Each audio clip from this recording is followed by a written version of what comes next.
Some of the content of Patriots Unfiltered may not be suitable for all audiences. Listener discretion is advised. The world's original podcast. Welcome to Patriots Unfiltered. That's how I saw it. I mean, he has, incredibly soft hands. James Pettigrew wants to know if Red Zone Paul might be watching the World Cup in the background. It's hilarious because he's been pooping on the World Cup for weeks. And now he can't get his eyes Now off it. he's watching it. Yeah. Well, it just shows you that I'm a monkey. 2:42 into the World Cup was the first fake injury. And there it is. I just want to speak on behalf of Evan and I. We want to welcome Mike to the talent portion of the show. Paul, what sports market could you live in that you would actually like the home team? Boston. But you don't. I do. You hate them all. I get frustrated with my teams because I'm a good fan. I could go live in Palookaville and just say, yay! 2004 was one of the greatest sports moments of my life. Well, I think that's back when you still had some innocence. This is Patriots Unfiltered. Presented by Toyota's official website for deals, buyatoyota.com. All right, welcome to Patriots Unfiltered. It is Wednesday here at Gillette Stadium, a special Wednesday edition just for FIFA. We did this just for the World Cup. Yes, we are doing a Wednesday show because yesterday, of course, it was Norway against Iraq here at Boston Stadium. Let me get it all right. And this Holland guy. That guy? Yeah. Oh, geez. Well, This Holland. They can't see that, Paul. It really is incredible. Like I knew he was a good goal scorer, but when this guy is coming at you, because at one of the goals they had the angle of him coming toward the goal, he's intimidating. Yeah. And he gets from 0 to 60 like that. And he's a locomotive. This guy. Anyway, so we are truly into the down days of the NFL. All the team is gone. Rookies are here, but just for this week. But coaches will be gone. And so this is really whatever you want to talk about Wednesday show. We can talk about World Cup. We can talk about the Celtics maybe copying the Patriots and making a big trade. They got pressured by the Patriots. We got to do something now. He plays basketball. I thought it was Giannis. Nope, it's like a soft G. Yeah. We can talk about Patriots if you want. I don't know what right now there is to talk about, but we can get into that. First public practice will be July 25th. It's a Saturday. Saturday.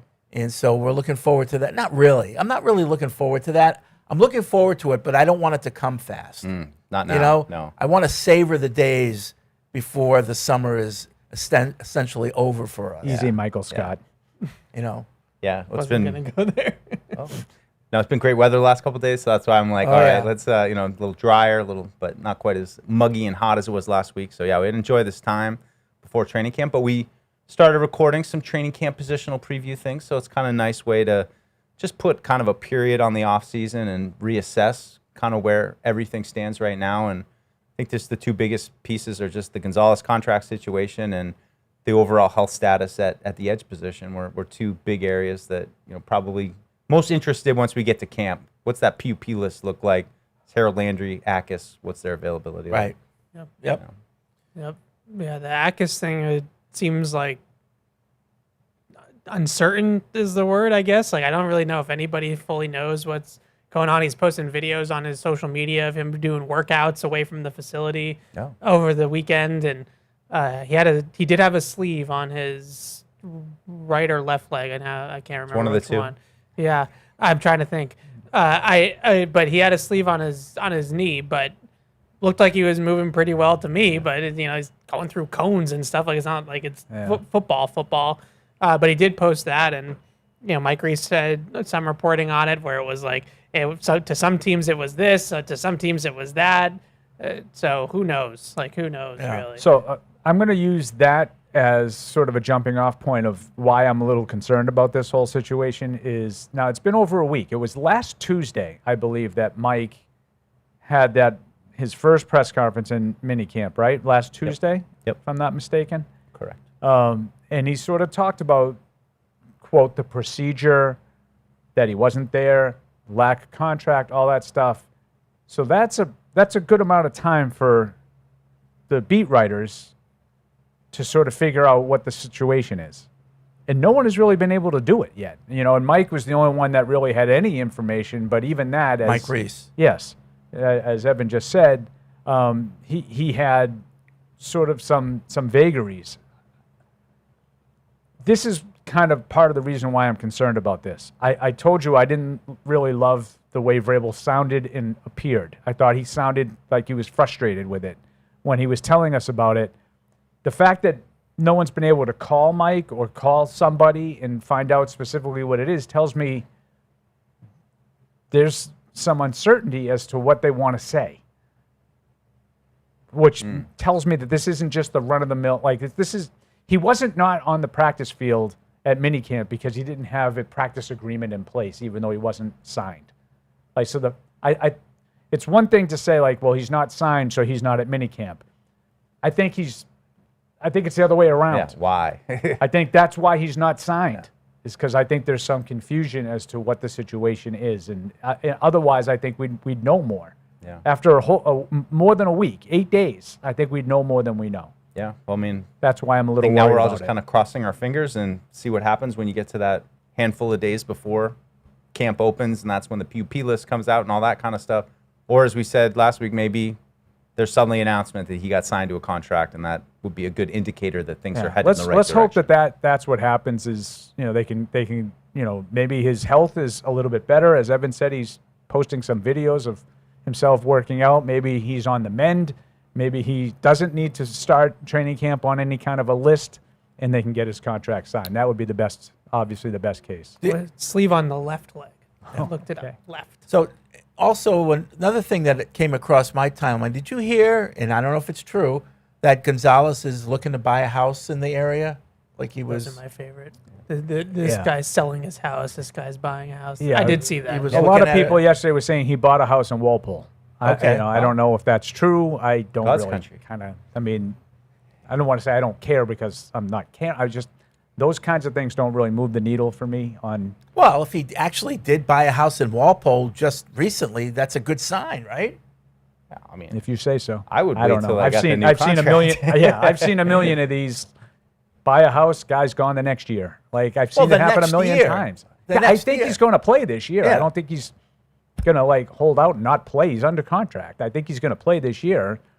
No, but doesn't it kind of tell you that, He's maybe invested in the area? he's expecting to get some money soon? Hopefully. Yeah. I don't know. Not me. I mean, I've seen this go a million different ways. Like, I think he's going to resign, so I think it's going to be a moot point. But I would have waited for the new money. I might have been able to splurge into one of the now we'll be able to even afford better it. Walpole neighborhoods. You just assume the money is coming in his case, I think. And Right. Now he'll be able to buy that Yeah. house. I think there's also the discussion with the Gonzalez thing about, the fact that Drake May is coming up due, and they have a lot of expenses on this team, and I feel like I think the big talking point that was circling, I think it might have been one of our friends, Giardi or Andrew Callahan, was saying, well, they'd have 3 players if you include AJ Brown making top of the market kind of money. Drake May, eventually Gonzalez and Brown, and that would be a departure from what they've seen. And I would just say, ideally, like, you stagger those contracts so that you're not really paying Gonzalez and Drake May the full boat until 2028 at the same time. And at 2028, at that point, are we 100% sure that AJ Brown is going to be a Patriot 3 years from now? I think that's they're in this window right now where they can afford to do this. Once they both get expensive at the same time, then I think that changes things. But at least for the next 2 years, they have this flexibility to play with some money to trade for AJ Brown and make some of these splashes that they've made. We'll find out in 2 years, in 2028, if it changes the way that they do business once those guys are both making, big time money. I thought that was interesting that, just the whole planning of it, and Elliot Wolf saying it too, that, we got a little bit of a window here, but then the window's going to close, and Drake May is going to be making $65 million, and Gonzo's gonna be making $35 million, and it's gonna be a lot. Yep. Then what do you do? And to your point, Fred, when you open the show, just kind of like the downtime now, as we're waiting, training camp's coming, and this is the time. A lot of these kinds of things get done between the end of minicamp and the start of training camp. So I think that's the direction that we're going. I wouldn't be surprised to hear soon about some kind of an agreement with Gonzalez. We'll see if it's the full bore, the full extension and highest paid corner and all that stuff. But I'd be surprised if nothing happens between now and training camp. Yeah. Really? I mean, do you don't think maybe get back into training camp and then I'd be surprised. Then it happens? Yeah. That would start to drag into it a little If bit? it drags into training camp, it's not good. Yeah. It's not good. Hopefully it doesn't, and hopefully if it does drag into training camp, to your point, Mike, it's immediate.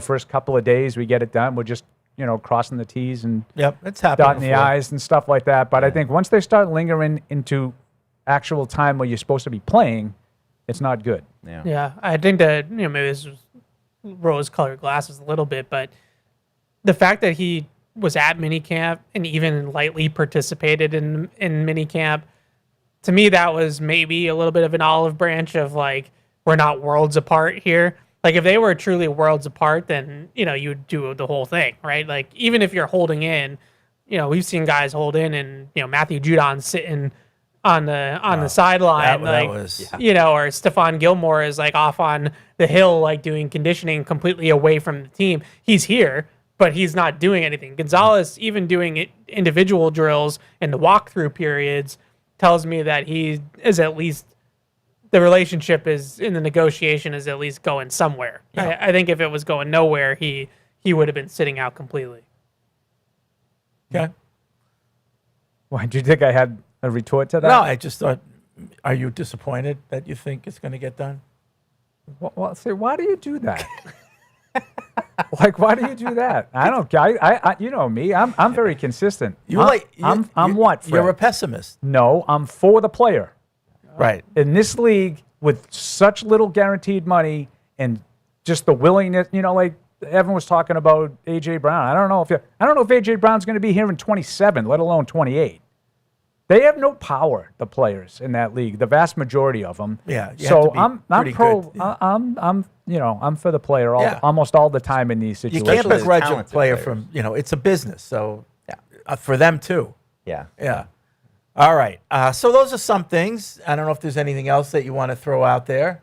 No. This is the time to kind of focus on what do they need, and with tight end position is maybe somewhere we see a signing. I saw Taylor Cos throwing Farrell Brown out there for good reason. He's been here and he can block and all that. But I think this team's pretty well set as we get through the previews. It's just it felt, especially on the defensive side of the ball, you're saying the top of the depth chart looks pretty good. I mean, could they be better in a couple spots? Maybe, but overall, I think the state of the team is in good shape. I think they're in good shape. They definitely have Yep. some questions, but in regards to all the contract talk, I would just I'd wonder if guys don't develop. If everybody kind of develops and you don't have a lot of holes really. I mean, obviously it's whack-a-mole with some of these positions, but if you don't have to go back and look for another left tackle, if Akis develops and you don't have to.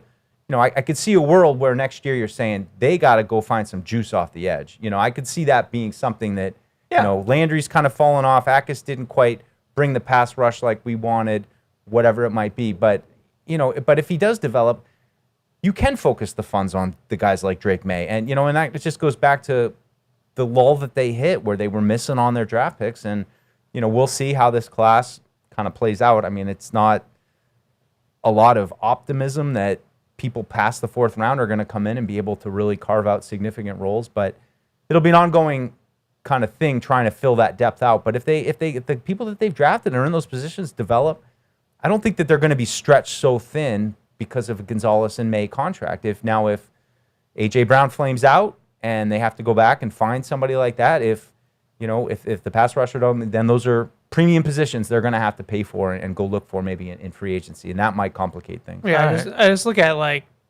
we always bring up Kansas City. Like Kansas City's paying the quarterback now. And what have they done? They traded Tyreek Hill. They traded Trent McDuffie. they're getting out of these other really big contracts. So, and what happened? Their roster talent has depreciated because when you're picking 30th and then you're jettisoning guys that because they're big money players, it's harder to get that premium talent. At some point like that becomes a difficult thing to maneuver. And I think we're getting ahead of ourselves worrying about all that to an extent, but at the same time, you mentioned tight end. Like, is Eli Raridan ready to be a 45% snap rate guy as a rookie right out of the gate? Or, are they going to go out and sign a veteran tight end to bring into camp? Because I think that's asking a lot. I think that's asking a lot of a guy that... So that's a good question. So obviously they probably need to go out and sign someone anyway, but could you see them playing the vast majority of the year with just Hunter Henry? No. Tough way to live. I can't. I can't see Hunter Henry playing the majority if it's all going to be him. Like, your depth chart at tight end is going to be Henry, Raridan, and then like Tanner Arkin or CJ Dupree or No, Jack but even Westover. if but if you throw in Farrell Brown, to me, it doesn't really change the No, equation. yeah, Like, it's still whether or not you think Raridan is ready to be a 45 or 50% guy. So to me, when you have a tight end on the field, it's going to be Henry, and I just wonder if they go in a different direction. It's going to be a lot of 3 receiver sets. Yeah. With just one tight end. With a fullback. The fullback helps. Yeah. The fullback helps. Yeah. But, last year, Austin Hooper was a 45, 48% snap guy. I know. He played. That's my point. And I kind of agree with where you're going. I'm not sure that they look at Raridan. Maybe by the end of the year he can be something like that, but I don't think you're going to get a full year of Austin Hooper-like load for Eli Raridan. And I don't expect that out of him. No, like as a third-round pick, late third-round pick, I don't expect him to be an impact player out of the chute, especially at that position. But, is it a guy like Farrell Brown, who I think is more, just adding bodies to that room and adding, some depth, or is it, Jonnu Smith's still a free agent? Will Dissly is still a free agent. Is it a trade, for somebody that, a lot of people bring up like Cole Kmet, from the Bears because they have like 17 tight ends. Like, do you that would change the equation in my view. Or do you count on Reggie Gilliam just being sort of a Swiss Army knife and a major part of it that, kind of mitigates the need for like a true backup tight end? Just puts so much on Hunter Henry, and I think he's such an important part. That was reinforced to me watching OTAs of, how comfortable Drake is throwing to him clearly. We'll see. He didn't have a great end to last season. Felt like he was kind of tapering off. Maybe he was a little banged up. But that's why, like, a Jonnu Smith, I know it's Jonnu Smith, and we kicked him around plenty when he was here, but Farrell Brown isn't going to really, they had like that one-trick play. I remember they ran to him when he was here. The Jets. Right. That was like their only touchdown that they had to win. The Jets. Yeah. But at least, like, I can talk myself into if Hunter Henry went down, that Jonnu Smith could maybe contribute a little something in the offense. I don't know what it would look like Josh was here with him, right? So, he knows him a little bit.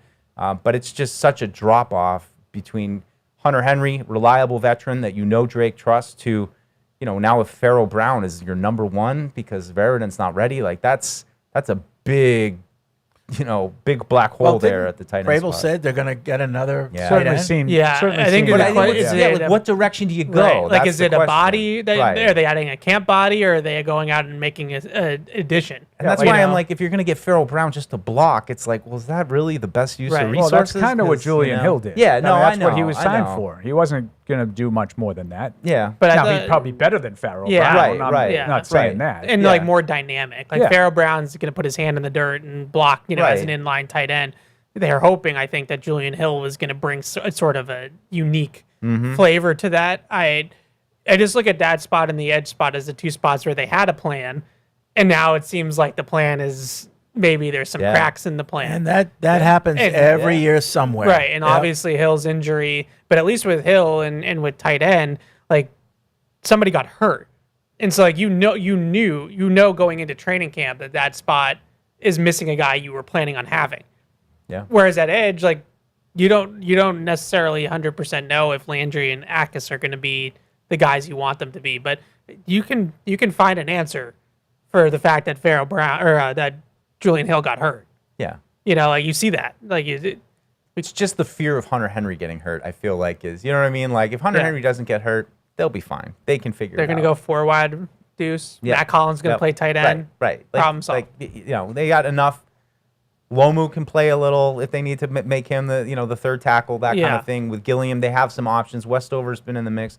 But it's just, there's a lot on Hunter Henry, I feel like. And that speaks to the overall team of going back to the point of if they stay as healthy as they stayed last year, they'll be great. But I don't think it's realistic to Odds think are that against they're it. going to stay that They healthy. already aren't. And they're going to be really tested in some of their depth. And in some ways, I'm wondering, because I remember last year the conversation was they didn't really have much depth. I kind of feel the same way. I mean, maybe at offensive line, with the tackles, you're building a little depth there. But, like, running back, not a lot of depth. On the defensive side, linebacker, cornerback, not a lot of proven depth. Behind the top 2 safeties, if one of those 2 guys gets hurt, and so they got to be better in the draft in these coming years and rounding out that depth. Yeah, I mean, I give them a lot of credit for doing it as quickly as they have. So now we're sort of getting greedy. Yeah, Because I agree with everything. You don't have a number 3 tight end. Yeah, Like, I mean, I agree with everything you said. Yeah. Like, I think the offensive line, to me, is a house of cards. I mean, you have a guy who's played half of the games that he's been eligible for, and you're completely relying on him to solidify that area.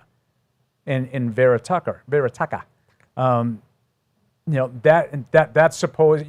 That's also supposing Jared Wilson's better at center. So it can easily pull a thread and unravel on you. Yes, you are much more equipped with a rookie first-round pick to serve as your third guy there somewhere. And I think you could play guard too. I mean, we've seen him trying to cross-train him a little bit during minicamp. So maybe he can fill in at left guard just as well as Ben Brown, But you can see where, not a lot has to happen for you to feel differently about the state of your team. Yeah, and I mean, and maybe to not defend them, but just the other side of the coin of being a little optimistic about it is that they did lose Milton Williams last year, they did lose Robert Spillane for a little bit, and it wasn't as good, but they still found a way to piece it together, and guys stepped up like a Jack Gibbons or so that gives me some encouragement because last year they got some solid performances from depth guys that you weren't really expecting, defensive line. Gibbons being one, Chucky Trees, like they did get some contributions from some depth guys.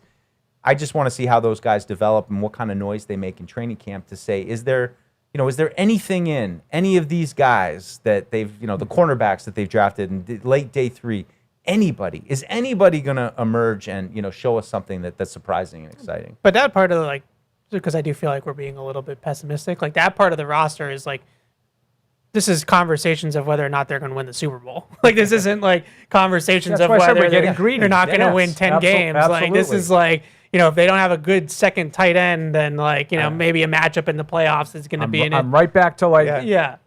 I know because they overcome those 2010 when things. Billy O'Brien would make fun of me and Andy Hart at the combine. Yeah. I don't know how you guys do it. I know. But I don't know what they you're overcame doing. those But things. I put last year myself 'cause of like a Drake little May. bit like I'm sure Ellie Wolf is sitting in his office right now, looking up at the depth chart on his board, thinking the exact same things that we're talking about, wondering how can we get better at this position? What kind of player do we need? Do we have enough? And that's you're always thinking in that way of how do they get better? Where are the holes? Where is the depth? Always building.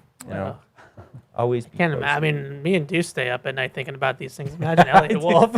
Guy probably never sleeps. I'm printing depth charts out. Yeah. I'm just. I don't sleep. It's just not because of that. All right, so there's some football talk for you. Yeah. Any summer movies that you're looking forward to? Well, nice little segue there. Going to? Anything? Who still goes to the movies? I went to. We saw Star Wars. I went to that. I went to Sorry. see that one. You don't go? Fine. There's like a couple of ones. Just not a big movie goer person, but there's a couple of Movie going person. like, yeah, she doesn't really Did like. you see Odyssey? The Odyssey. The Odyssey Will I see interests the me. Odyssey. Yeah. I'm interested. I love Christopher Nolan. Yeah. Love all his stuff. I'm a little bit. I don't know. I'm a little scared that this is gonna not be Really? good. I'm a little really? scared. But you like Christopher Nolan? I know. No, I it's know, just it's like- supposed to be. Yeah. Dude, I'm with you, It's man. the Odyssey. Yeah. Yeah. No, it should be good, Christopher right? Nolan doesn't. Yeah. No, I doesn't do know. not Right. good. I mean, I Like find. as in the Iliad and? Yeah. Yeah. Oh. Yeah. No interest. But his movies. Oh, you don't are- like the historical recreations, even if they're mythology? No, I just don't have much interest in that one. That was long. Matt Damon. You like Long Matt Damon? stuff. I think it is going to be long. I think it's Yeah. supposed to be like 3+ hours. Yeah, Really? I'm out. 3+ hours? I mean, it's the Odyssey. It's a long Well, I know, story. but you can, it's the whole lot. condensed version. We're not doing it day by day. Maybe if Homer was. I have to save our movie theater experiences for something that's really What important. about to me. Disclosure? Yeah. I've heard good Yeah, things I'm about interested. that. I don't know. I'll probably watch that sometime on streaming. I'm interested. You know what in Disclosure is, Paul? Is this from? like a there was this- Disclosure Day. Spielberg. Yeah, Disclosure Day. Oh, okay. Spielberg. Day. Yeah. So I heard of that one. No, I don't. What's the plot? I'm don't gathering know the of plot it, is though. like. I guess it's the day that they the aliens. disclose to the public that, yes, we're not alone. Yeah. I'd probably wait on that one. I am excited to see this new theater though that they're putting in next door to us. They got a lot of work to do. Matinees. They Yeah. got a lot of recliners and all that. Yeah. Drinks and everything. It's the Do new you movie still go to the movies, Fred? I do once in a while. There's a little place down the street called Heritage Theaters, which I call the Alex from the Seinfeld episode, when Kramer was involved with that little theater that they were restoring, yeah. the Alex Theater. Remember? And it had a museum Yeah. on the second floor. You don't remember? I don't remember that one. And Kramer ate the hot dog and got sick. It had been sitting there for like decades. You don't Oh, remember that one? Jesus. I Elaine don't. lost her button and she had her thing open. Oh, I do remember that. Yeah, that you remember. I do remember that. Oh, that rings that. You know, That rings a No, bell. I That can't, episode? I'm trying to think. The last movie, I haven't gone to the movies very often. Probably like Top Gun Maverick was the last Yeah. time I went to the movies. Post-COVID. Well, that was the Not a first lot. movie everyone There you went go, to Paul. after COVID. Yeah.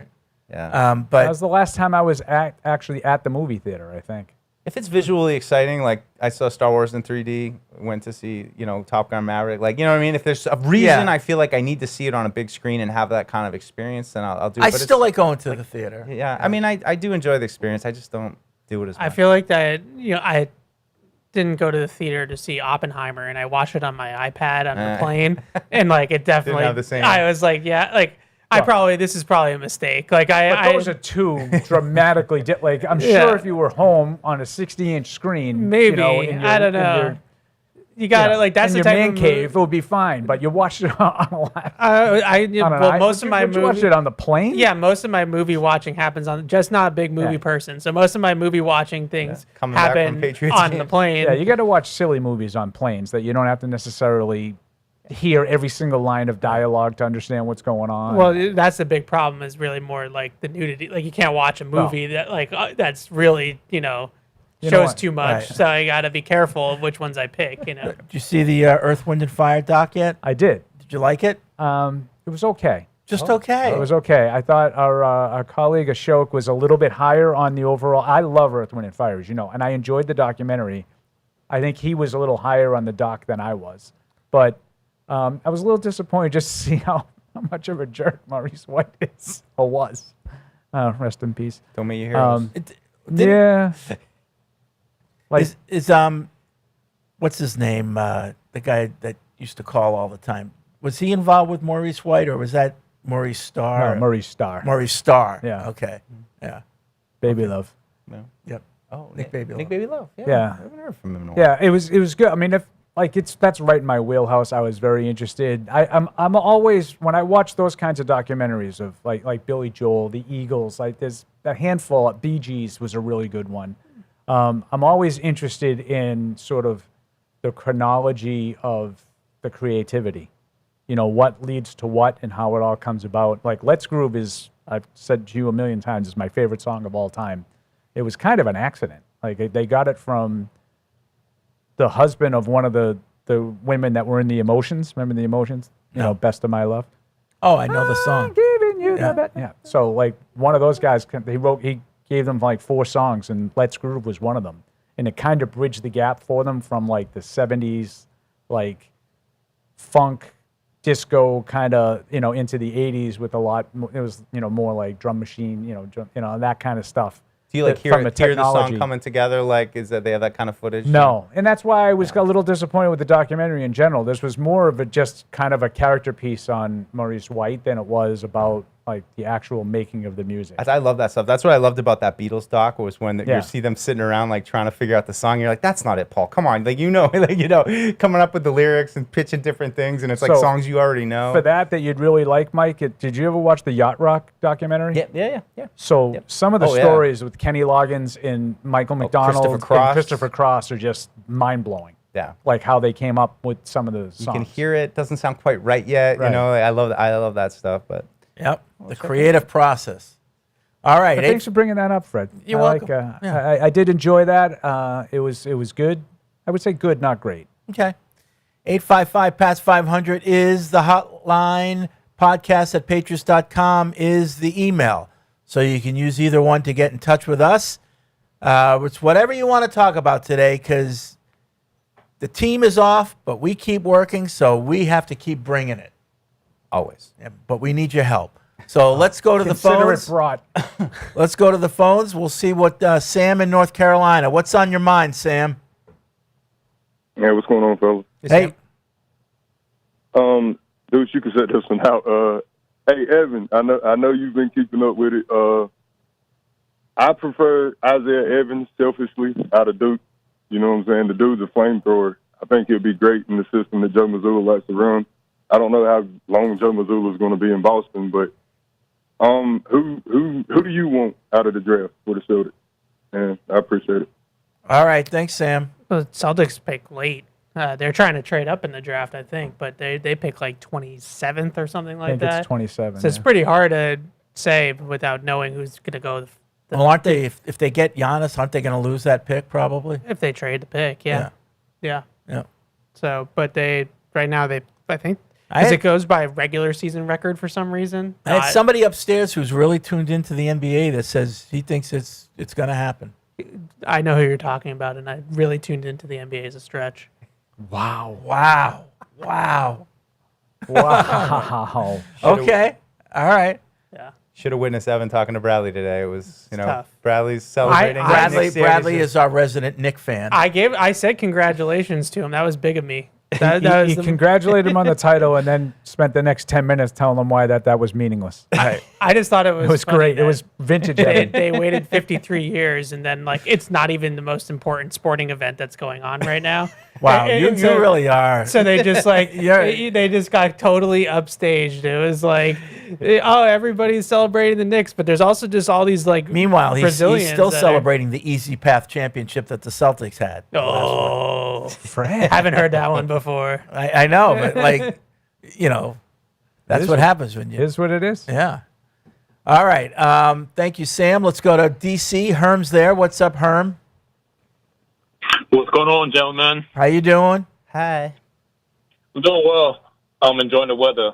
Yeah. Good. So two quick questions. My first question is about Gabe Akers, and given the position he plays, but obviously it's not ideal for any young guy to miss any type of time, right?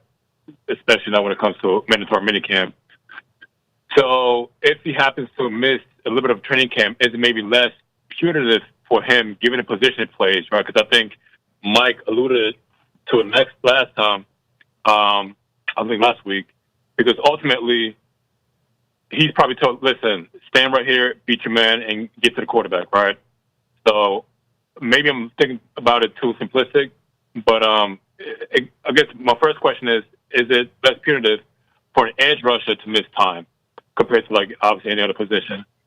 And my second question is, in the spirit of the World Cup, if you guys were to be tasked to fix soccer in America, right, how would you go about it? Because I think overall there's more so like a pay-to-play system in place that sort of eliminates really people who can't really afford the sport, but not necessarily the best athletes, right, can obviously play the sport.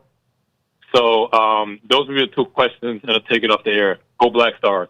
Okay. So what exactly was the question with soccer? Soccer is how do you fix How to it? fix it. I feel very qualified to be So the person to if decide that. If we're saying it's broken, it's because they're not getting enough people watching? Is that No, why no, it's broken? No, he's No. talking about developing talent. Why is the United know. So States what are we like a saying- borderline top 20 instead of like among the powers Yeah. in the world? developing United States? Because I soccer think that players. our kids play more sports, and it's I agree. the talent is split up more. I think that In there's other an element of countries, there's like maybe 3 major sports that if you're an athlete, you play one of those 3 In sports. the vast majority of the world, it's soccer, soccer, soccer, soccer, soccer, maybe basketball. Like that's how it goes virtually everywhere in Europe, Well, virtually everywhere in Latin America. It depends on the country. Like if you're in India, it's cricket. You know, if you're in Switzerland, it's skiing. You know, so each country has their other sport, and soccer. Yeah. You know what I mean? But soccer's Yeah. one Yeah, worldwide. soccer's one, and then there's Here, like another at one. best, it's 4, But I also don't know. probably if we, lower. I don't know if we have Well, currently. it's 5 included. No, I know. Yeah. I'm saying at best, Yeah. it's more popular than hockey. Yeah. I don't know if I we see what currently you're have saying. the Yeah. knowledge from a coaching and development standpoint to properly develop the kids that do want to play soccer in this country, that do want to focus on that sport. Whereas these other countries, they're like kind of saying the same thing, but like they're born into it where they know how, like we know how to coach baseball, we know how to coach basketball, we know how to coach hockey players, we know how to coach football players. I don't think that we have yet the youth and like sort of coaching chops to properly do that. That's why they are overseas. Let me ask I you a think it's question. part of it. Yeah. I think it's part It's of a it. chicken I or also the wonder if egg there's, like, a thing. necessity I- part. like- Like, like some the- countries, it's very necessary. Like the only But- way you're getting out of the country is to be a pro athlete. So you. Try But like really hard. if you said that, like, I understand what you guys are saying, that we break up our athletes even more, but even if we had like a really athletic, I guess what I'm getting at is I don't think our issue in the United States at the top level is that we don't have good enough athletes. We don't have good enough soccer players. Right. Those are two different things. Yeah. and Like, I don't and I think- think if like Tyreek Hill was one of those, you'd have better players. I don't. Like if you had that caliber of an athlete, I don't. I think it would, I don't think it would I change. just don't think it's Of part course of it would. the If fabric he grew of up playing our soccer, country. he'd be great. Well, I don't know if he would be. but that's not because we don't coach it. We don't teach it well. right. Okay, I see what you're saying. So, like- he wouldn't get the competition in the coaching. I don't think that the issue for the current U.S. men's national team is that the guys aren't athletic enough, that they're not fast enough, they're not strong enough, they're not big enough. That's not the issue. The issue is they're not talented enough. Well, They're not good enough here's in the the thing. But sport. here's what's changing a little bit. Manchester United has an academy here in the United States. Real Madrid has an academy in the United States right now. Right, but I think a lot of that is maybe us bringing in foreign people to run those things. Well, it and doesn't coach matter those who's things. running it. My point is, It does, maybe though. maybe the next generation of kids are going to get that. I hope training. so, but I just think that that's the difference. Like, I don't think that Chris Richard or Christian Pulisic or Weston McKinney or any of these guys are less physically gifted in terms of raw athleticism than the other players in the world. They just don't have the touch. They don't have the accuracy. They don't have the skill, the precision. Right. So how do you kind of go out and develop that? Now, this U.S. men's national team is probably the most skilled team I've ever seen in my lifetime. But even still, like, if we make the quarterfinals, we're going to be happy. Yeah. So, like, we're still, and that's just the top team.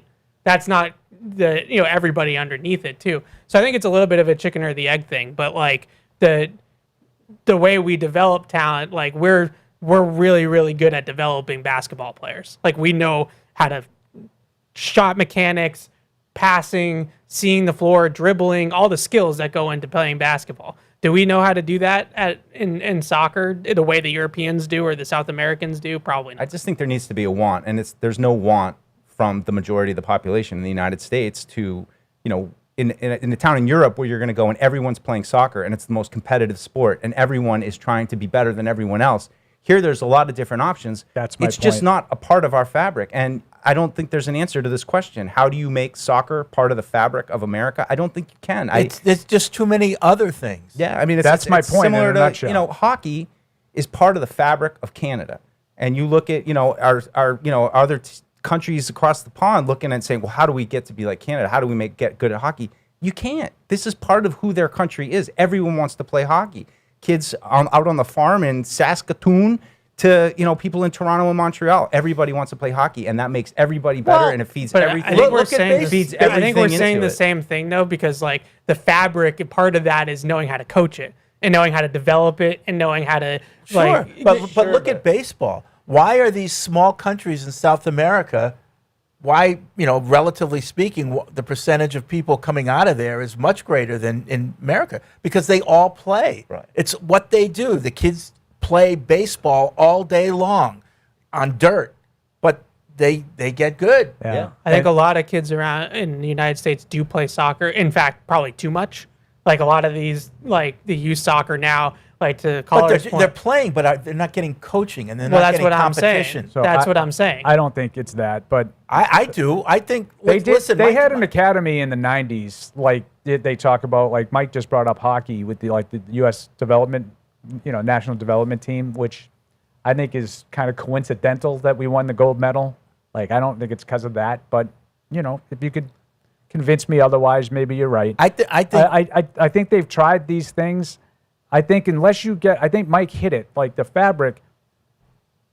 I'm not talking about strict athleticism. I'm talking about the caliber of player you are. And I'm sorry, we don't send our best. We send the best that want to play soccer. And in this country, that's a very, you're well down the list of your athletes, whatever they're in. You're well down the list of soccer players. And around the rest of the world, the vast majority of the world, you're sending your very best.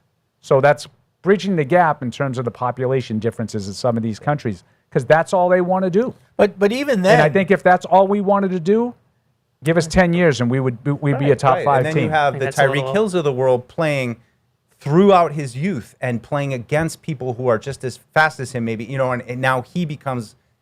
For me, it all starts with the desire of the people who want to play at the bottom. Desire, I think, is a great word. And there are handfuls and pockets I throughout think that's the country. all. of I think people that's who all play. true. But I think saying that Tyreek Hill would just automatically be Right, better. no, and that's what I mean. I'm Like, just he's gotta using play him his as whole that year. was just a one-off example. No, I'm not saying him individually. I just hear that a lot. Like, right? as an Like, example, Kobe if- Bryant was thought to be one of the greatest youth soccer players when he was growing up with his dad in Italy.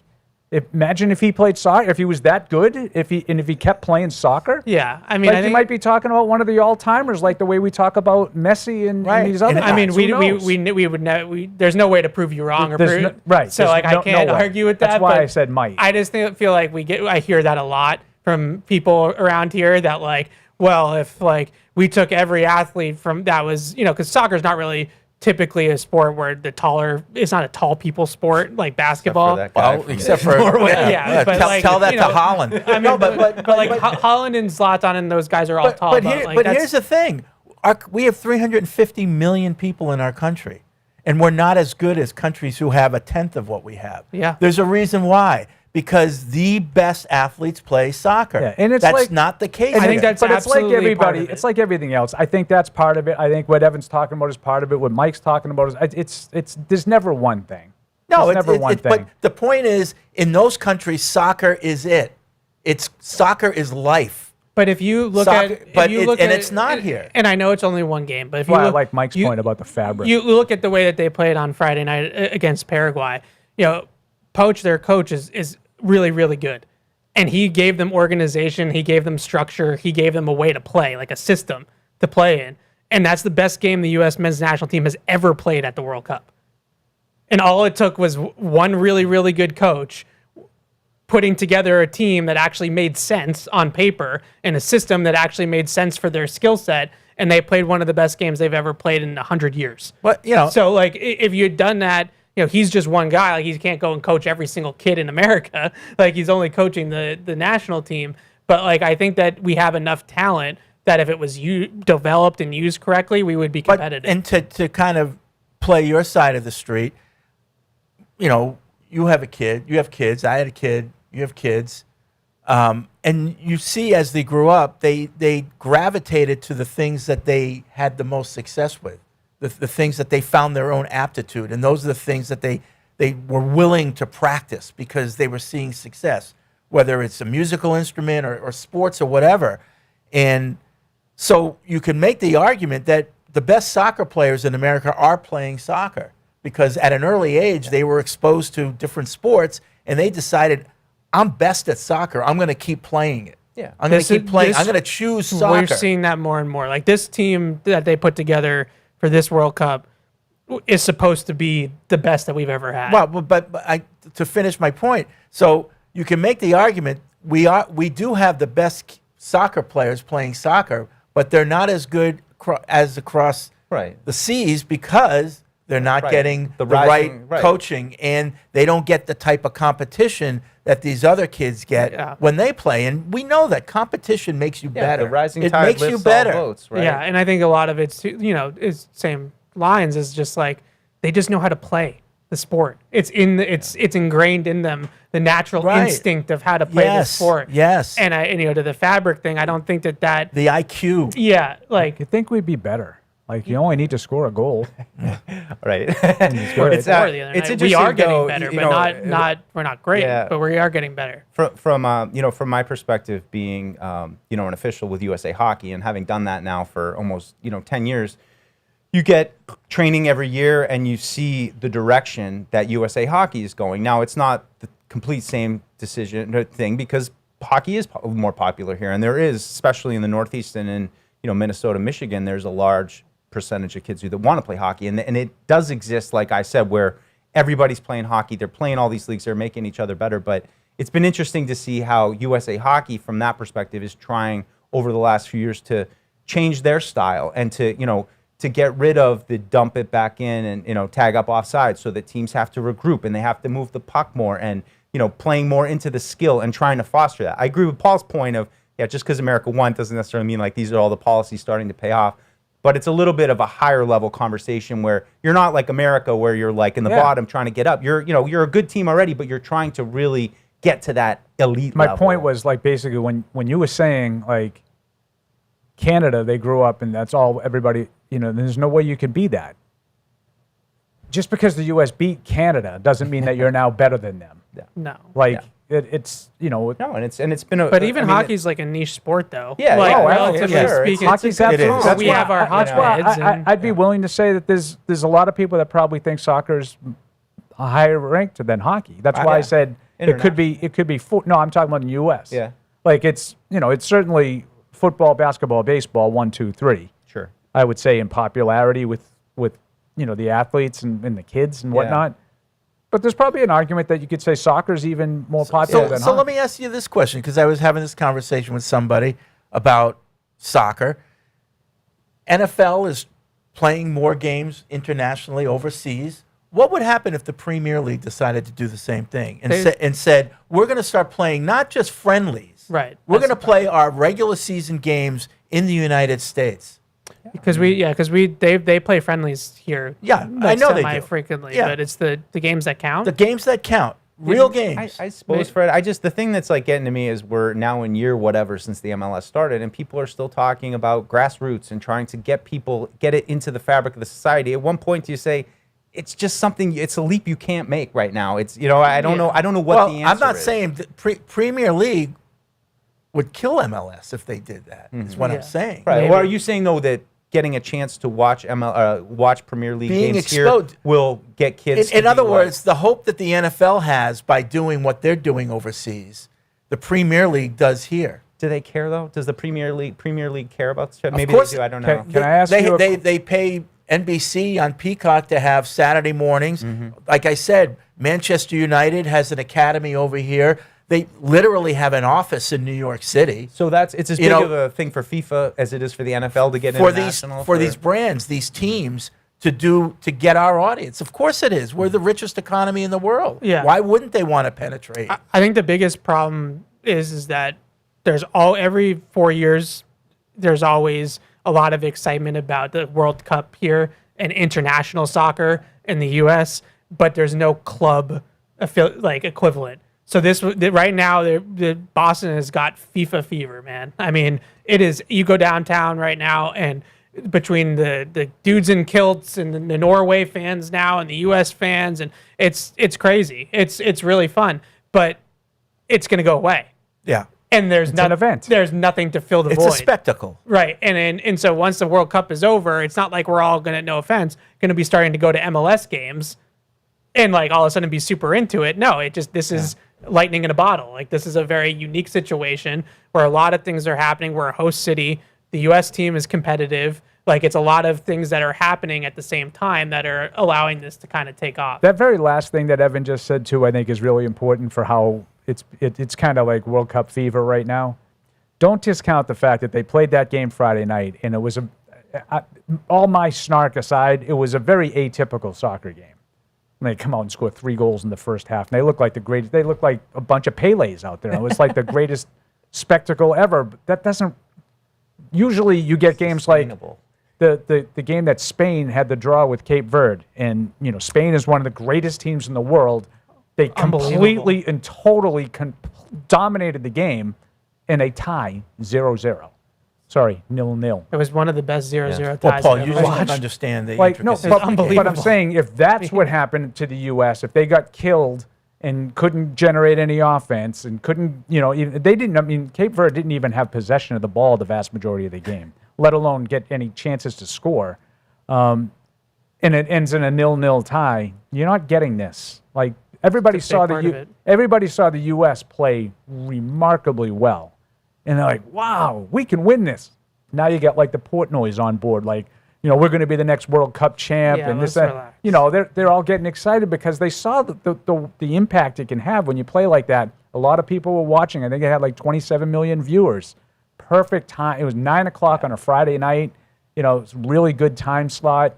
I think a lot of confluence of events in a positive direction for U.S. soccer happened, over the weekend. The question is like, how do you continue the momentum once the World Cup goes away? Right. Because it's really hard. Like, I am not invested in any other team like I am with the U.S. men's team. But the U.S. men's team only plays every couple of years. Yeah. I don't know how you fill that void domestically in terms of club team level to like give people the same sort of feeling that they have right now. I mean, that game was like, as somebody that has followed it for a while now, like that was euphoric. Like, I've never seen a U.S. team play that well before, ever. And like it was incredible. Like, it was incredible to see them do that at the World Cup and to do it here, like to do it on home soil. Do you think this is the first year that they had 48 teams? It's helped, but it's also hurt. It's helped teams dominate. It's helped and hurt, and it's hurt in the fact that I think almost all draws. The groups are some of them, but the groups like 7 of them yesterday. Germany won 7-1. No, Germany. Yeah, Germany. The big destroyed teams the are team. dominating, except for Spain. The groups are watered down a little bit, which I don't like. Right. Because it should be semi-hard to get out of the group. Like, not as like a power, but like as a team like the U.S. usually has to scrap to get out of the group. Now, like they probably are going to get out of the group pretty easily. So that it's hurt that, but I think that we also are unique in the United States. That it's a melting pot of different cultures and different backgrounds and ethnicities, and allowing 48 teams in has allowed all of those people to have I'm not saying from that point, but I'm just saying from a strictly results basis, you're seeing, the Argentinas and even the U.S. dominating because there's a lot of lower end competition in this tournament right now that I think there shouldn't be there. 3 first timers. Yeah, I think there were 3 nations that qualified for the first time, and a bunch of them, like Scotland hadn't been in it since '98. I don't think. Yeah. Norway similar. So there's some of that going on for sure. But Paraguay I think would have qualified probably anyway because they played really well in the qualifiers. They actually beat Brazil and Argentina in the qualifiers. So out of South America, but is Iraq in the World Cup if there's not 48 teams? Like, no, right, no. All right, back to the phones. Let's see who is. He's been hanging on the longest, so I guess I have to go to Christian in L.A. What's up, Christian? Hey, you guys. 3 quick things, but my second point I really want to dial in on. Firstly, in soccer, the way to fix soccer is understanding this country and this culture. America is an image-based society, a culture-based society. So unless and until you create soccer heroes in this country that kids want to be like and grow up to play like, you're not going to have any significant investment or interest in growing the game of soccer in this country. Just because we're all about image and, it would help in this country. It would help if we had a hero. Yep. It's definitely the key to development, right? We are a hero-worshiping society in this country, especially our sports heroes. Secondly, And this one I want to really dial on because I've been thinking about this for several days. I didn't just want to come out and spout something. But this is the hard truth. Mike Vrabel's job and Elliott Wolf's primary job is to make this team better year by year. Mike Vrabel's job, especially with the draft, even though you have Elliott Wolf putting together things and making decisions, the buck stops with Mike Vrabel. And his job is to make sure that the draft produces players that are going to make this team better the upcoming season. Mike Vrabel blew this draft because of his lack of focus, his distraction, and his bad decision and bad character for what he did. He was not dialed in on the draft. We wound up in the draft getting a player with our number one choice who primarily and possibly won't even play this year. Our second-round player is hurt and probably and primarily won't play this year. Now, there is no way anybody can sit up there and tell me that he did not blow this draft. Faux rage. What if those guys turn out to be really good players? But they just don't do it this year. Looking from the outside in, and that's not the job of the coach or the general manager. Their job is to make the team better this year with the draft. No, it's not. That's not the job of the draft. The job of the draft is to draft good players. Everybody says you can't judge a draft until 3 years later. I mean, so was Tom Brady a bad draft pick because he didn't do anything his rookie year? Oh, that was sick. Tom Brady was not needed to make the team better. No, but you're saying that these guys are not good draft picks because they're not projected to play well this year. I would push back on that if they're good. Now you might be right; they might have blown the draft, Christian. I don't know. You could be absolutely right, but I don't think that Caleb Lomu was a bad pick because he's not scheduled to start this year. Now, if he never starts or he never becomes a really good player, then they blew the pick. Like it is what it is. But I don't think there's anything wrong with picking a guy in the first round that you think is going to be a starter maybe in year 2 when your veteran right tackle in Morgan Moses is probably going to retire. I don't think there's anything wrong with that mindset. Especially at 28. The problem is, I think the Patriots have done that in the past with guys like Nate Solder, and I don't think there's anything wrong with that. I don't think that means that they blew the draft. The problem is this, Paul. Tom Brady was not a first-round pick. If your sixth-round pick turns out... That's why I use Caleb Lomu. He was the first-round pick. So if Lomu does well... And I don't think that's a bad pick if he ends up being a good player. Just because he doesn't play in his rookie year doesn't mean they blew the draft. From the outside in, looking in on a draft, everybody's primary focus of the draft is to try and get better in the season coming. I know that there's contingencies, and maybe this guy's going to retire next year, and there possibly won't be another lineman next year in the draft that could possibly replace a right tackle. I don't know. Sounds a little. I know, but everybody hopes that every draft pick contributes like they did last year. Yeah, I don't think that's the goal of the draft for the vast majority rarely of the teams. happens. Really That rarely happens, and like they needed a tackle, and they were picking 31. So like.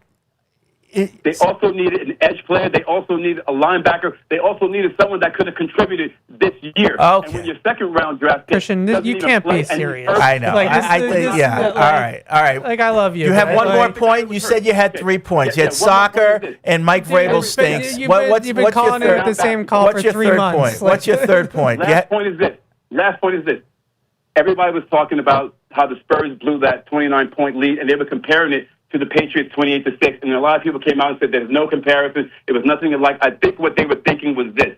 When the Spurs came out with a 29-point lead and for the second half just continued to chuck up 3-point shots, that was akin to the Falcons coming out with a huge lead in the second half and deciding to keep passing the ball instead of heavily committed to the run. That's what people are talking about when they see the comparison of 28-3 and also. I think you're right. I think there was a lot of comparisons. Yeah, anytime you have a huge comeback like that, both teams have to contribute. Right. Like, one team has to start playing out of their heads, and the other team has to make some mistakes to help them. Yeah. And I think in both games, you're right. The Spurs did things to contribute to that loss, no doubt. I don't. De'Aaron Fox. Thanks, Christian. Wembanyama missing 2 free throws in the last minute of the game.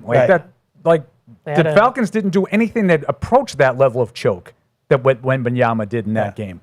Yeah, they had a couple bad decisions, the Falcons, which were catastrophic. They made some bad choices, absolutely, and the Spurs made bad choices throughout the second half, taking quick threes and whatnot. But the absolute, at the end of the game, the execution at the end of the game, the Spurs were way worse than the Falcons. And I would say, but if you're talking about the achievement, I think the Patriots' achievement to do what they did was a tougher achievement than what the Knicks did. Well, the Patriots, it was a one-game situation. Like, the Knicks could have lost that game and still won the series. No, I'm just talking about that one game. That's what I think people have said it's not the same because it wasn't a winner-take-all situation. Right. But in terms of the game itself, there was a million similarities. And I think they were equally impressive. I don't know who come back from 29 down that late in basketball. You know that guy? No, it doesn't happen. It never happened before. They were 29 in the first half. In the second half. Yeah, they were up by like 20 going in the fourth quarter. In the fourth quarter, they're still up by 20. But it's the biggest comeback in the history of the NBA playoffs. In the playoffs, it's never happened. but I've seen teams come from much further down in regular season. I've seen teams come from more than 28-3 in the regular season in the NFL. It's rare. Yes, it is rare. It's very rare. It is. Very rare. But that's the only time it's ever happened in the playoffs in the NFL, and it's the only time it ever happened in the NBA playoffs. Yeah, I think the Patriots are a bigger, tougher thing to do.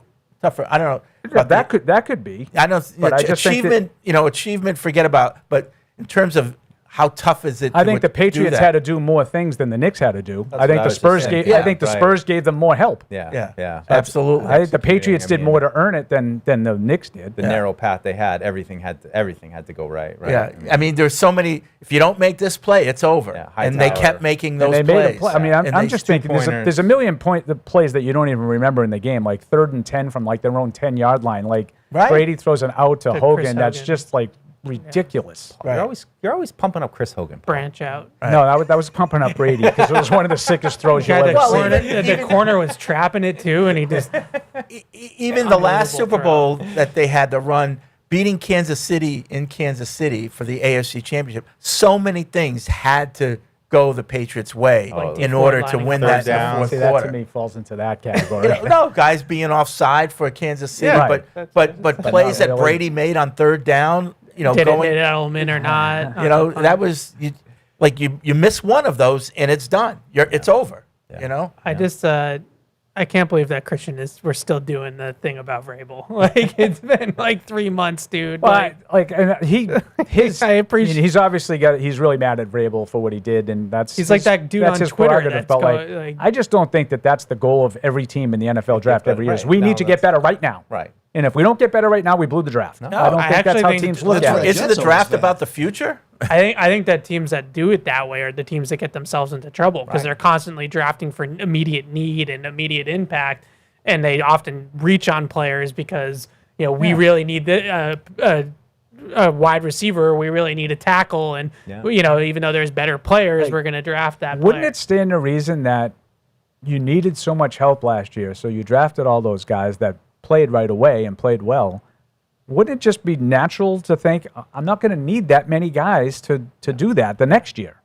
That means we blew it? Yeah, that's the dream, right? That's the dream. And the dream is that, we're drafting. Because the Patriots blew a lot of drafts in the Belichick era before he started really blowing in the height of the dynasty, there was a period where, the Patriots were drafting or bringing in, and it was tough to make the team. Mm-hmm. It was hard for a draft pick to contribute right away because it was a loaded roster. Yeah.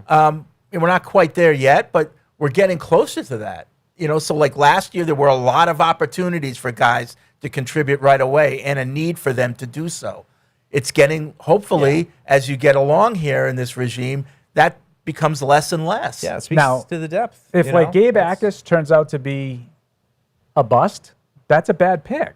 Yeah. But not because he's not ready to be like a 15-sack guy in his rookie year and make a huge impact. But if he's not a very good player, if Caleb Lomu is never a starting caliber tackle in the NFL, those are bad picks. You've blown the draft. Yeah. Christian will be right.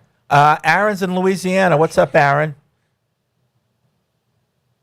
Aaron in Louisiana. Gone. How about Sully in Connecticut? What's up, Sully? Hey, guys, what's going on? I've been listening for a long time. I've never called in. All right. Hey, welcome aboard. So I will say this, that I was going to ask you guys a different question, and I will, but on the soccer front, my wife and I both coach soccer. We've been doing it for 10 years. The difference is that in the United States, we have just a different mentality of how that's all done. we are volunteers. So it's parents and, coaches being the volunteers of their kids. Where internationally, it's really structured where those guys have multi-year certifications and programs. So when you look at the skill level and how these kids are brought up, that's really the philosophical change between what we see overseas. Sully, can I ask you, and this is asking because I don't know, my kids didn't play, any of the, that kind of level of soccer, but club. teams. Yes, that was the word I was looking for. Thank you. Club soccer programs are not like real coaches? Like people pay to be in a club and they're not coached by actual coaches?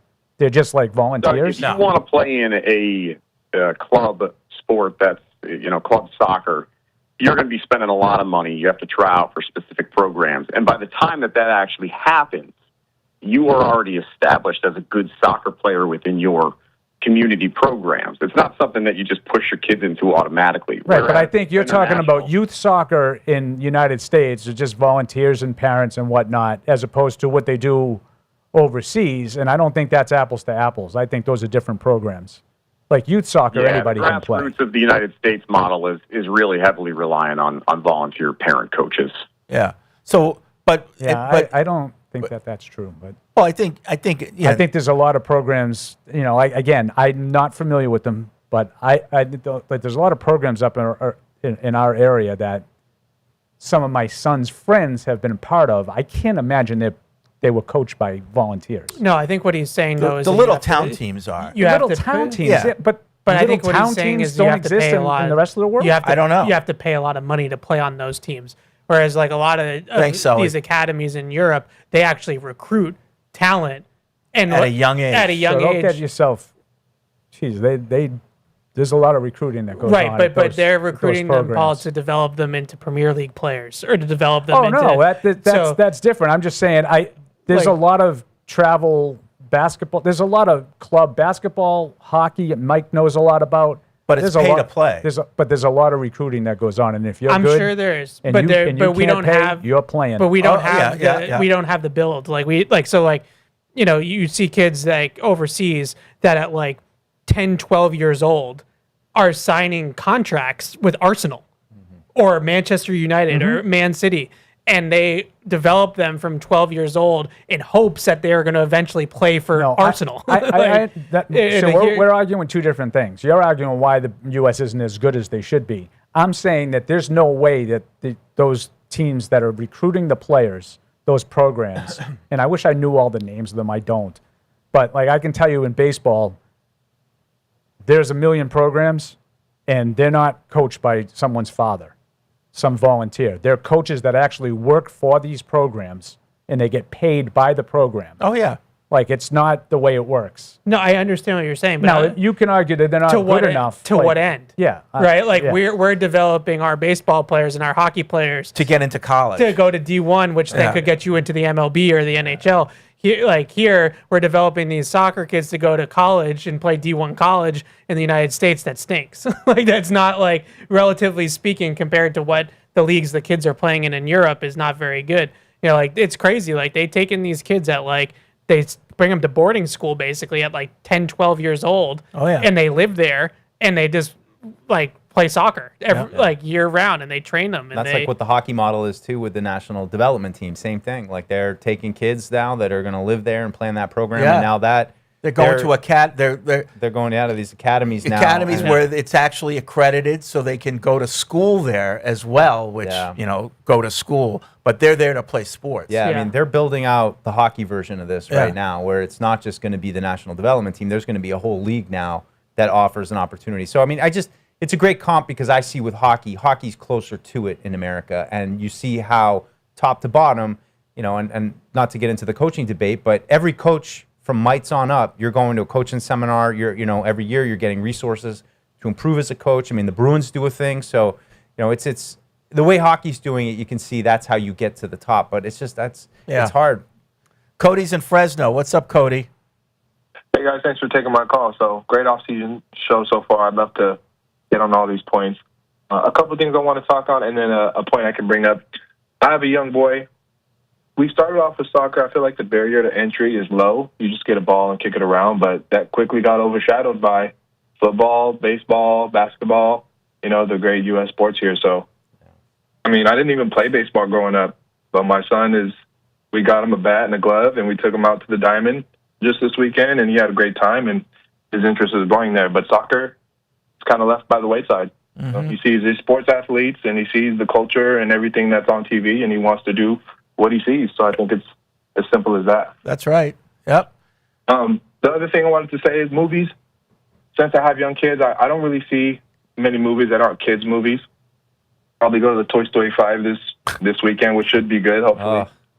Don't cry. Yeah, I'll try not to. And the other thing I wanted to point out or bring up, how do you guys feel about names when it comes to sports players? Do you think the greatest players, their names are elevated, obviously, because of what they've accomplished? Or do you feel like people with great names, if you will, go on to achieve great things? What comes first, the name or the player? I think I think the player earns their name. So like, who's the greatest basketball player of all time? Yeah, Michael Jordan was Michael Jordan in Carolina, but he became Jordan in Chicago. No, but I'm just saying that's as like plain of a name as you can get. He's the greatest player who've ever played. Now, I think he's talking about like LeBron James. Like LeBron James is like. He was probably destined for greatness with that name, But Michael Jordan, I mean, come on. Yeah. Well, that's as average Joe of a name as you can get. I mean, if you want to be a great linebacker, you name your kid Jack, right? Yeah. If you look at all the greats, like, let's say, Tom Brady, obviously two first names. A simple name, if you will, but it's not a bad name. He turned his last name into a first name. If you think of Tom Brady, he elevated that name to greatness. Yes, LeBron James, the Muhammad Ali's. And then if you think about some great names on our team currently, I think Drake May is a solid name. I think it's catchy. I think it rolls off the tongue. And I think you could definitely see that, elevating into one of the great sports. Yeah, but I think there's some great names of kids that were never good athletes, too. I think it's just coincidental for the most part. I would agree. Vernon Golston was a good name. I like that name. Yeah. What about our current draft class? Any good names that stick out? Gabe Ack. Gabe Ack is a great name for an edge rusher, a rugged edge rusher. His situation. Yeah, I think his name is great, and probably, might be hearing that more soon. All right. Thanks, Cody. Appreciate it. All right, we're going to take a break. A lot of emails coming in. People, have different opinions on these subjects. So when we come back, we'll get right to that. More of your calls after the break. Come welcome our newest restaurant additions at Patriot Place.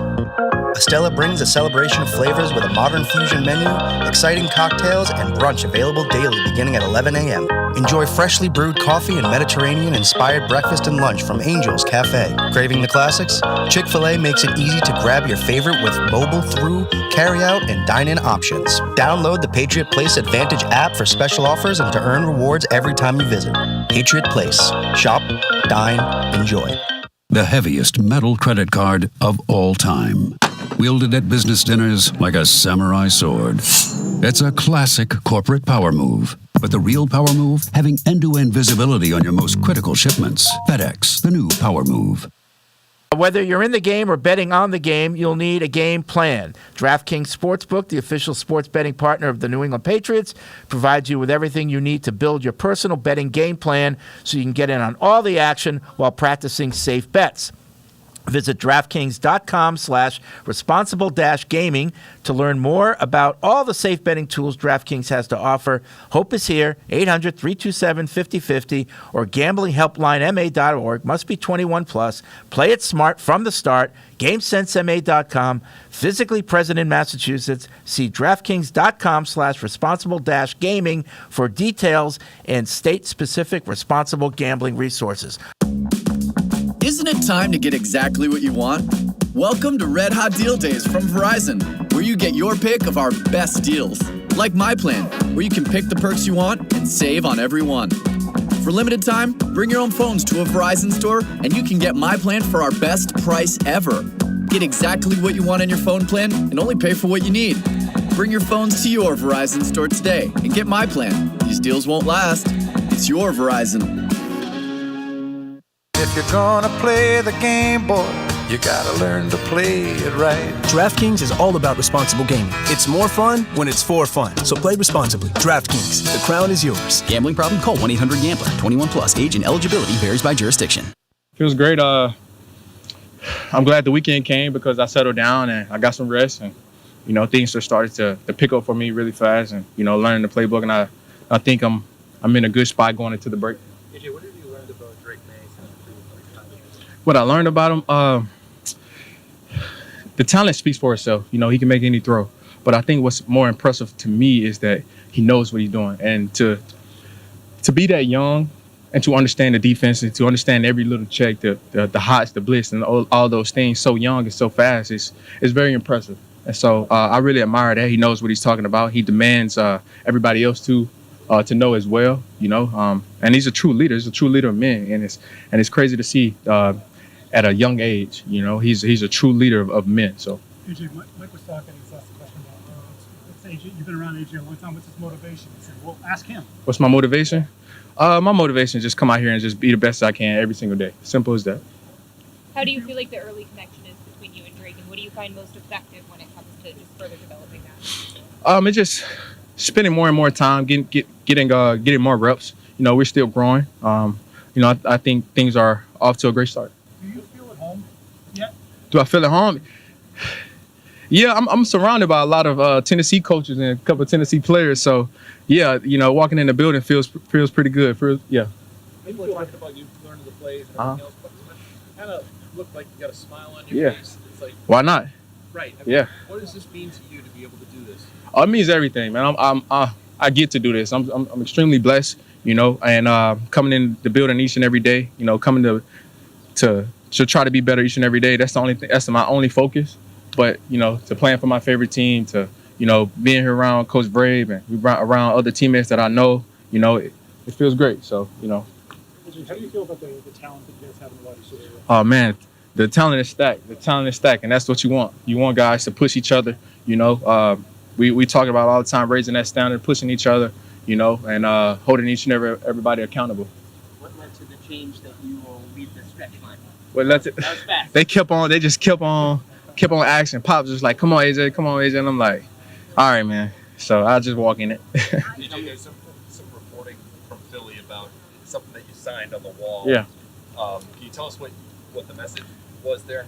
I'm not gonna get into that. I appreciated my time in Philly. I'm where my feet are. So that's the only thing that matters. What's the most important thing for you to kind of get squared away moving forward? Maybe even over these next 40 days before the start. Just continue to dive in that playbook more and more. Getting comfortable, moving around in all different spots. So I could be available. Is there familiarity that you have with that playbook? Like, is there anything that sort of crosses over from anything else you've done before? Being in the league, 8 years now, some words and some route concepts are the general route concepts, but it's a lot of unlearning things because some words are the same. So I'm just trying to unlearn rules and relearn the new rules. So, I think that's the biggest hassle, and just building those mental reps each and every day. Tell us about the wide receiver room and the talent there, but I'm curious, what are your impressions of that room kind of off the field as well? Off the field? Getting to know all those guys, and you talk about Pop kind of pushing you, things like that. It's hot and cold in that room. It's a lot of different personalities. We have a great room, great chemistry already. And the guys just kind of feeding off each other and enjoying each other and pushing each other. And most importantly, we holding each and everybody accountable. So that's all you really could care about, honestly. Might you take on a leadership role in that room? You could say that. It's still time for me to do so. I'm just trying to be the best version of myself each and every day. If I grow into that leadership role, then so be it. But I'm just trying to be myself, and that's all.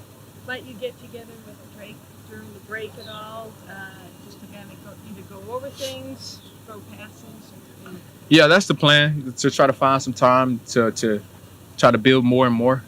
Obviously we're going to talk and do all those things, but most importantly, we got to continue to try to perfect that craft. So. Can you take us through that catch you made down here on the corner?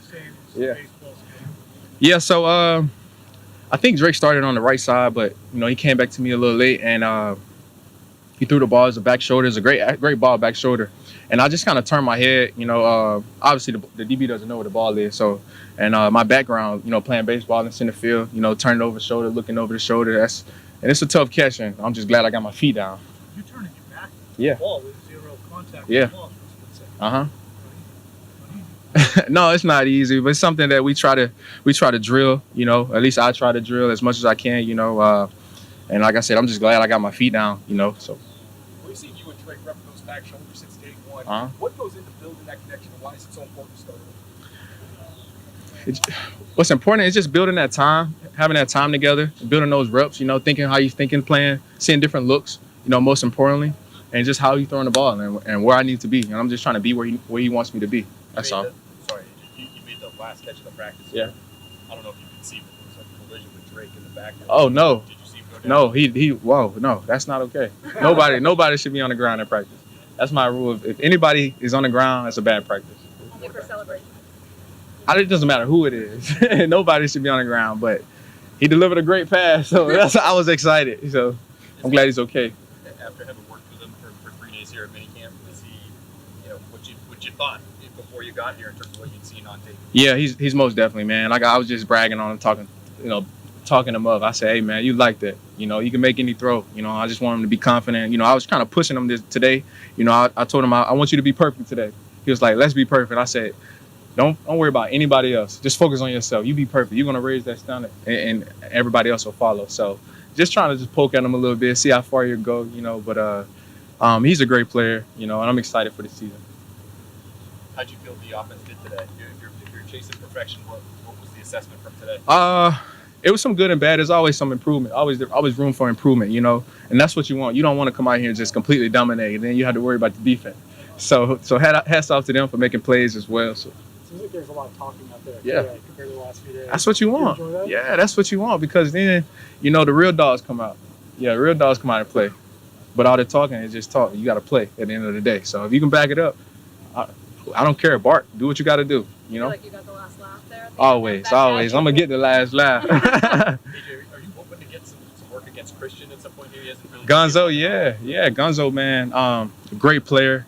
Hopefully everything works out. I'm excited to get some work between him and CD and the other guys, but Gonzo, most definitely, man. I'm ready to go against him so we can push each other, get in the lab together, because obviously that's good on good, and it's very small for very little room for a mistake. So, I love going against guys like that, because those are my matchups. And I don't shy away from those. So get to practice against him and CD.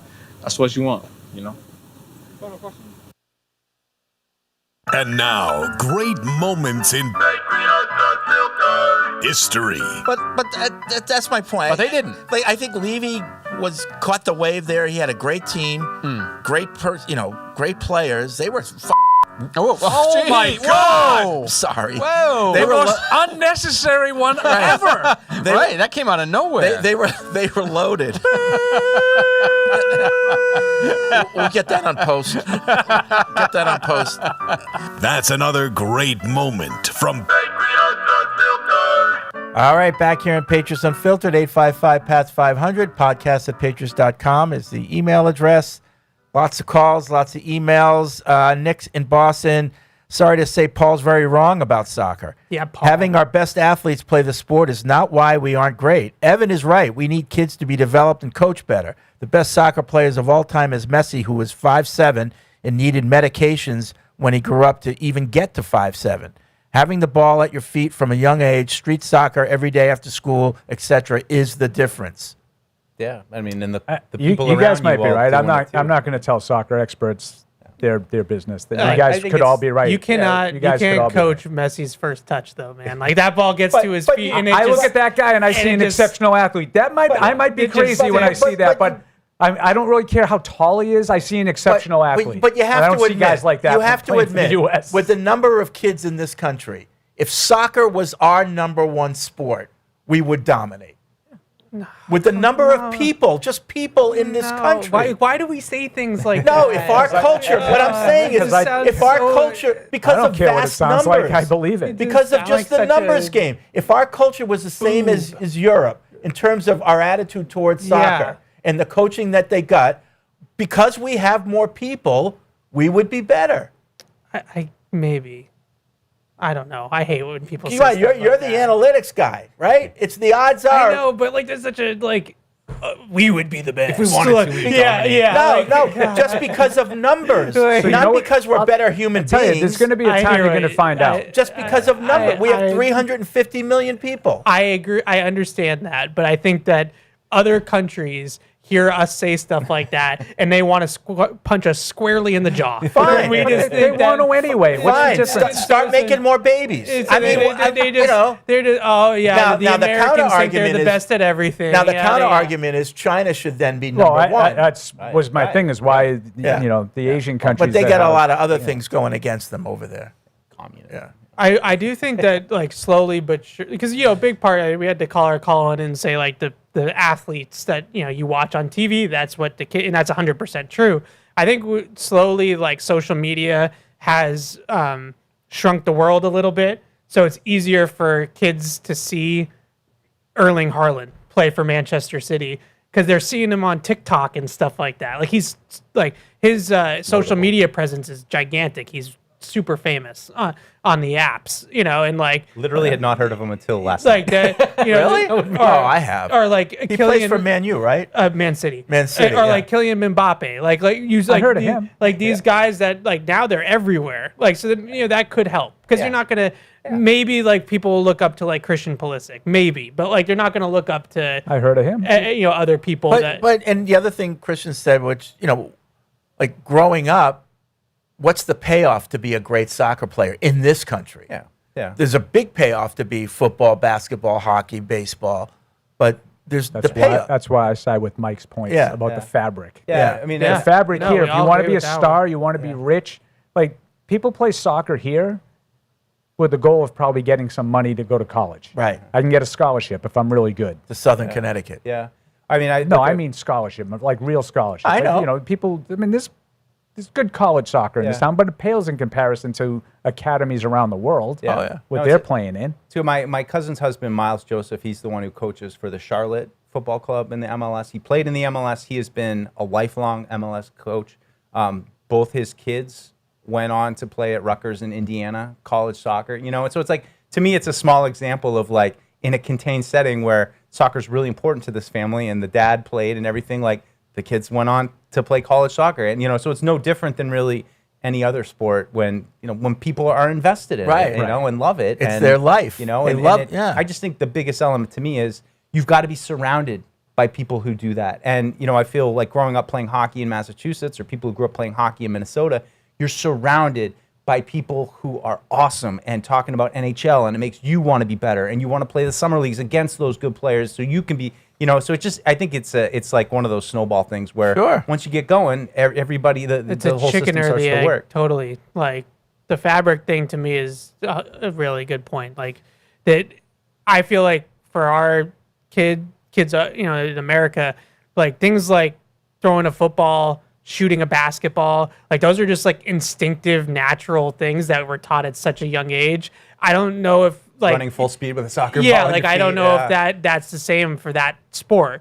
Shooting a puck, at a net, and for hockey plays, like that stuff that you're doing at like as like a toddler. What's the first sport that you played? Not organizationally, but like even with your friends. Do you remember what the street first hockey, sport you played? Backyard baseball. I mean, I learned to play baseball in the backyard. And street hockey. I still got a chipped tooth from it. But that was one thing I always said to Paul was seeing my kids play youth baseball, and I'm like, does anyone know how to catch a frickin' pop fly? Like all these things, like these little rules that we learned just playing in the backyard together. I feel like my kids, at least the kids around my kids, didn't. And this is why, like, I think the email is right to like call me out, because I'm using a very simplistic reason. Now I believe in it. I'm not just making it up. I'm not trying to like be controversial. I believe in my reason, but it's a very simplistic answer. It's way more complicated. From the stuff that Evan's talking about with the grassroots and the training and the coaching and the level of competition to the fabric. But like, you just hit on a fundamental thing that Fred and I talk about all the time. Kids do not play sports anymore unless it's an organized sport. Like, I can't tell you how many times like I would have like Little League baseball practice. When was the last time you played? Well, Saturday. Well, that was our last game. Yeah. Like, you haven't played since then? You know what I mean? I played everything constantly every day. Right. Whatever we were playing, we played it every day. I'm not telling you I played baseball every day because some days we played basketball or street hockey or whatever the or case just may pickle be. in the backyard, like learn how to run the bases playing pickle. Kids that's do not something play. That, you know, like we they just don't play. pickle. They don't practice. They don't play. Yeah. And it's not because Even we were, did that. But it's Like, not because we were better. I'm not. This is not a like but there's a lot of different sociological factors that come into play as to why that doesn't happen anymore.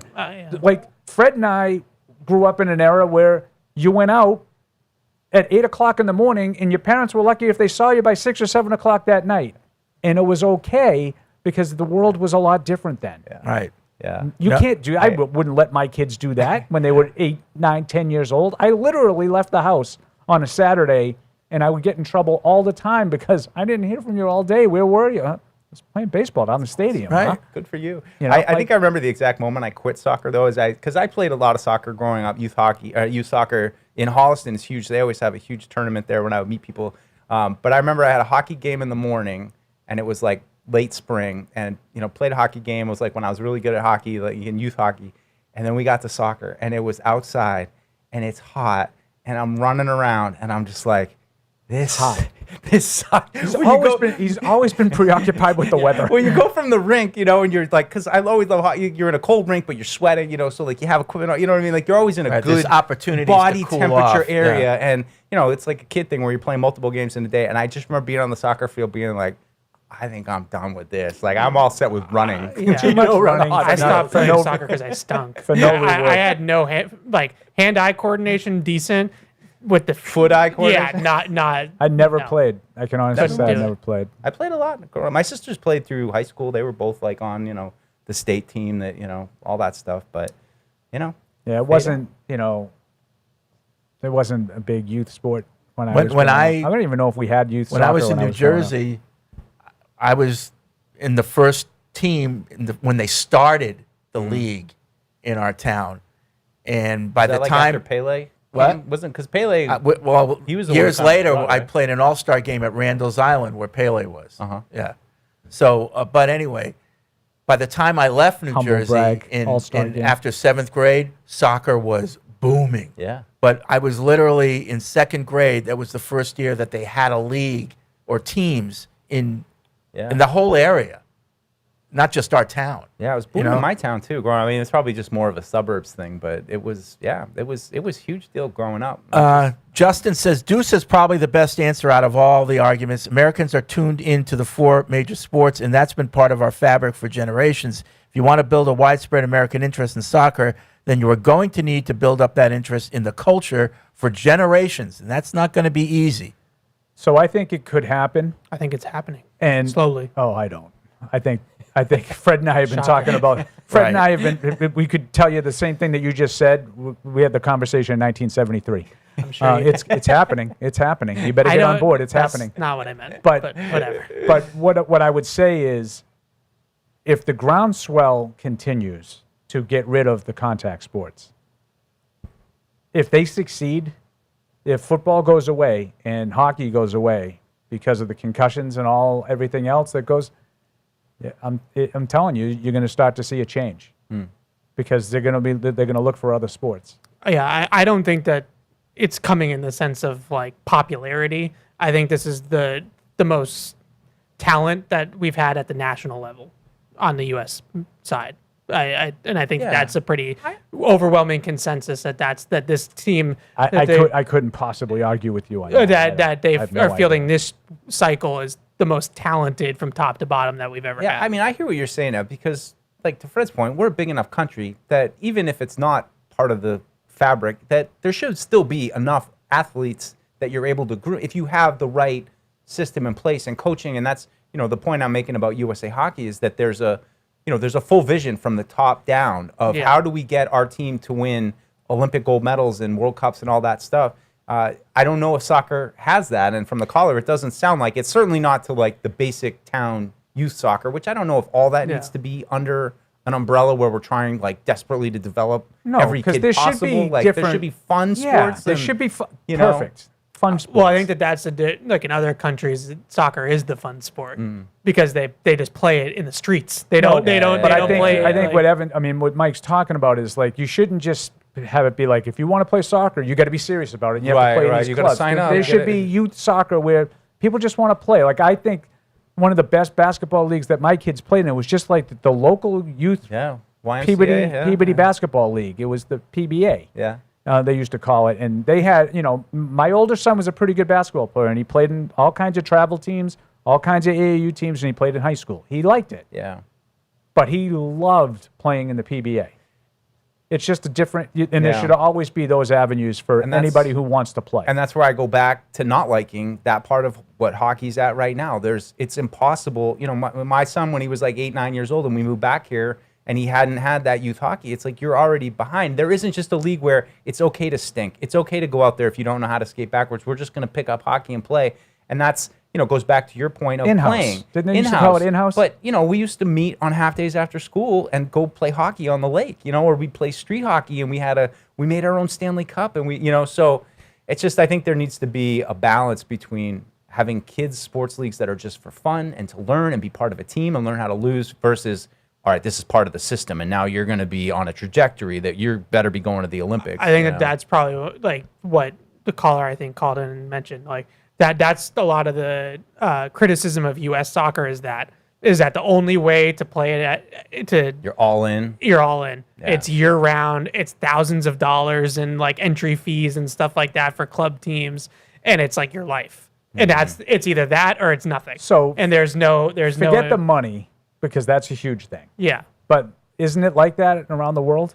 Like if you're going to be in that, don't you have to be immersed in it? I don't think so because I think that around the world there's a lot like they just play in the streets in the field. They just have one person has a ball and they all show up to the field and they play soccer all day long like that. But the elite, that's how they play. But that's eventually those kids get noticed and then those kids get pulled out and they get put into these academies. And they don't have to pay for that. No, that's why I said take the money out of it because I obviously, I understand like a lot of the travel stuff, a lot of the club stuff here, it's pay. Yeah. And I'm sure it's not like that worldwide. Yeah. Right. And then those elite kids, it's all paid for them. Yeah. But then it's corrupt. I mean, there's things like in hockey where, I'm reffing a showcase and you're like, I don't know who you're showcasing any of these crappy players to. They're all paying $2,500 a game, for a LeBron weekend. James didn't pay to play for his AAU team. Okay. So when you're elite, so I think that we're like sort of confusing like Messi with Mike Dussault, Right. Well, but all these people that we're seeing on these teams, they were the elite. Oh yeah. They were the elite. Oh yeah. Right. And those guys don't have to pay. No. But like here in the U.S., like, LeBron James played for St. Vincent St. Mary High School in Cleveland, and he was the number 1 pick in the NBA draft, and that was good enough. Yeah. His high school was good enough to get him directly to the NBA, whereas like in soccer we don't have that. Like our high school is not good. Like our high school and college level we don't have that enough. level of soccer. Absolutely. And once you're in college, it's too late. You're too old. Yep. Like, Messi's in his 6th World Cup because he played in his first one as a teenager. So, like, once you are in your 20s in college, you're too old. Right. It's... Whatever happened to Freddie Adu? Yeah, he flamed out. Yeah. Yeah. He was supposed to be the next big thing for American played in the soccer. MLS at 14, right? Yeah. That's how they do it over there. Like, guys make their debuts 16, 17, 18 years old, sometimes younger. Like, it's crazy. Let's see. Back to basketball. Anthony says, I'm a diehard Patriots and Knicks fan. Wow. Whoa. And Bradley. Evan is crazy. Thanks for chiming in, Bradley. Evan is crazy. To say the Knicks win wasn't even as important as the World Cup is outrageous. The entire Obviously kidding. the entire state of New York is in jubilation and unified in a way I've never seen it.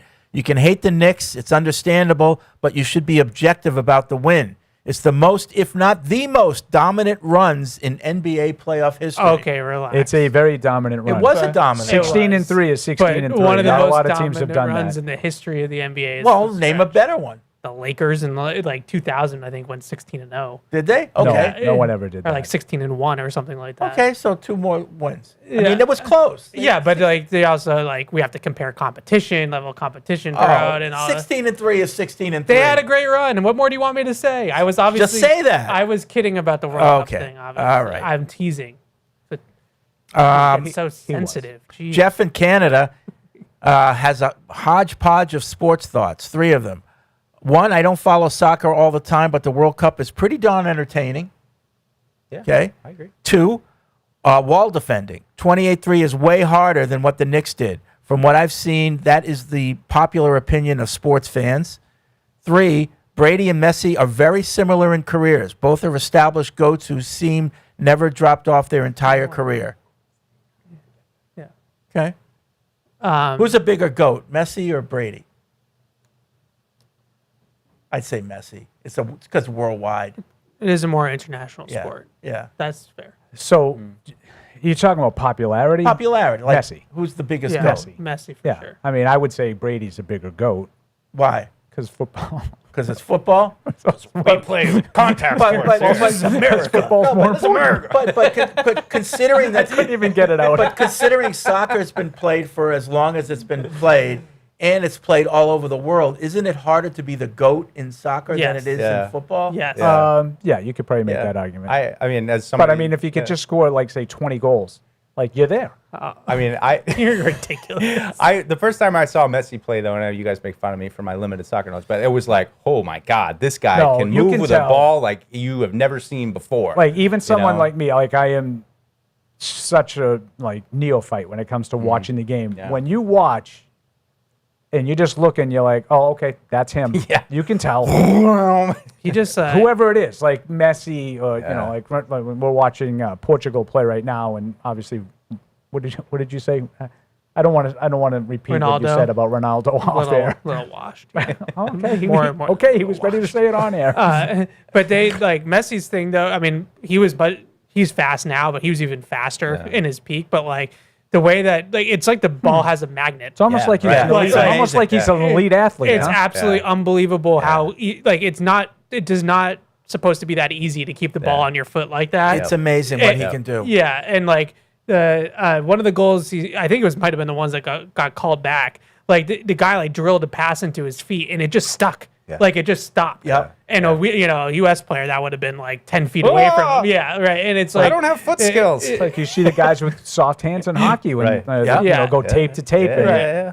Boom. Same thing. Yep. And that comes from Pillows. tens of thousands of repetitions, Right. and just the feel for the ball. But I and think the that's why he's timing. aged so Running around well, the street, right? is because like he had like because of how skilled he is. Whereas like Ronaldo is always the more raw athletic player of the two, but like now that he's gotten older, he's lost a step, and so he hasn't aged as gracefully. Like Ronaldo is a couple years older, but not like not a ton years. You know, I think Messi's like 38, 39, Ronaldo's 40, but like Ronaldo's aged a little bit worse because he's not the best athlete on the field anymore. Whereas Messi is just you don't lose that skill. Like that doesn't go away. Yeah, that's what I've liked about watching some of the World Cup is to finally see some of the, like I don't wake up and watch the Premier League, but to finally see some of these players that you guys talk about that are, you know, when we talk about the MLS, it's like, yeah, they don't really have the stars, but then to see, you know, like Norway last night and be like, so this is what these really elite players, you know, especially in their prime, somebody in their mid-20s, 6'5", my God. So is that guy really that good? Yeah, he's probably. Or was it because they were playing Iraq? No, he's probably a top 5 player. He's in the world. got he's got 57 goals in 51 games. I was That's Paul, more than 1 goal a game just by him. I was asking. Just I was by simply him. asking No, a no, question because I honestly he alone's good for a never goal. heard that name until last night. No, but think about that never heard that stat. You know how hard it is to score in soccer. Yeah. 57 goals in 51 games. Goal No, scorer. he's elite. What are the games? His Premier games. League. Premier Yeah. League. Oh, it plays in the Premier League. Manchester City. It's the Premier League. It's the Premier League. Yeah, no, he's Pretty he's- good. Like yesterday, Ultimate.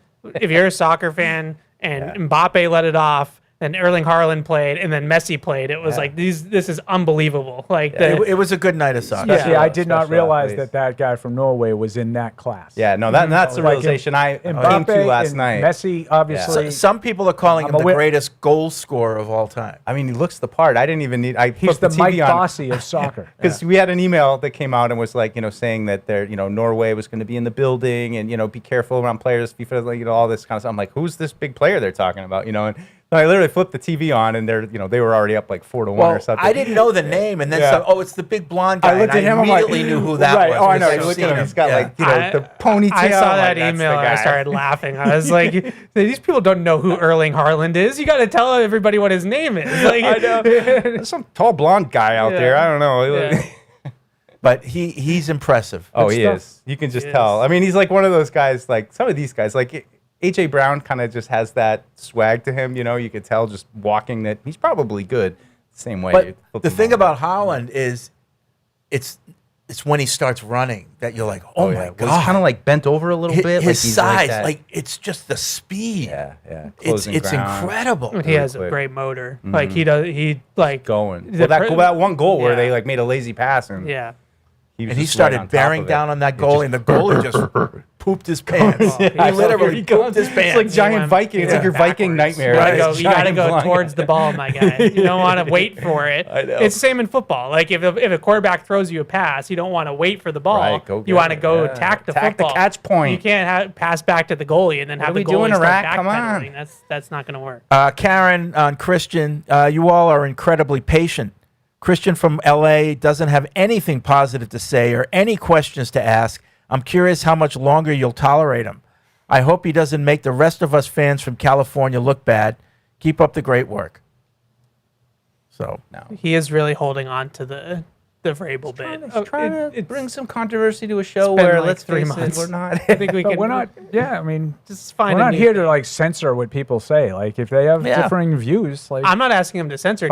He's just made his point. Like we keep beating a dead horse here a little bit. George says, Paul, you broke my heart. I can't believe you don't know the episode with Kramer in the theater.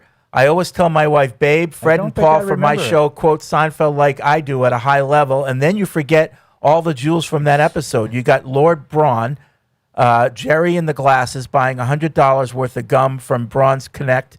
That's a lot of gum. Georgie boy walking around in that outfit from the theater looking like a 7:30 patient. Elaine bothering the man with the hose, and on and on and on.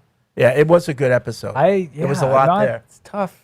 Some of those Seinfeld episodes are so all over the map that it's hard to remember that they were in the same one. Yeah, absolutely. Right. I find that all the time. Right. Yeah. But I also haven't seen a lot of them in a long time. Yeah.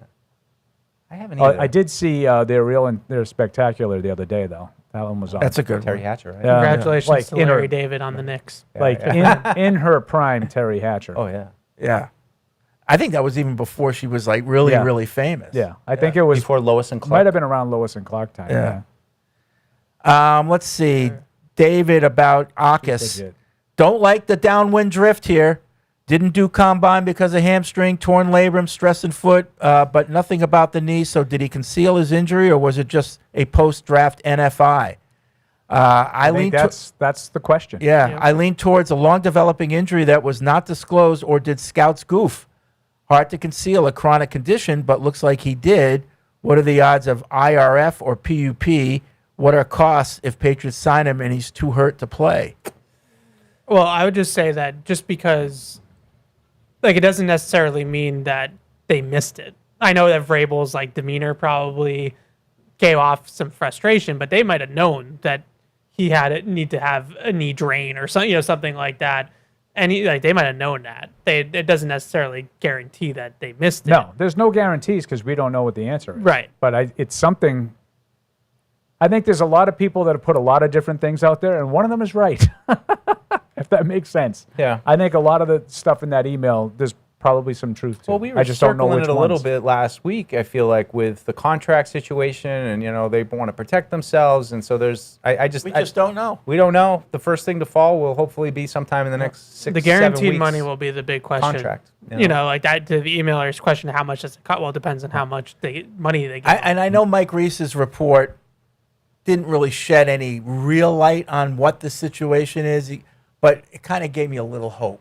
Yeah. Like if he had indications that this is, I think the report would have been a little bit slanted toward the negative side. Maybe you're right about me. Yeah. Because I went the opposite way. You went the opposite way. See, I thought, this is all kind of weird right now, but it's all going to play out, and he's going to be here for training camp. I looked at it as like a sort of a validation that there's something going on. Yeah. Oh, there's definitely something going on, but I got the sense from his thing that it's going to be fine. Yeah. No, I mean that's the sense I got too. Yeah. But I'm an optimist. Yeah. Right. Stephen in Pasadena is on the hotline. What's up, Stephen?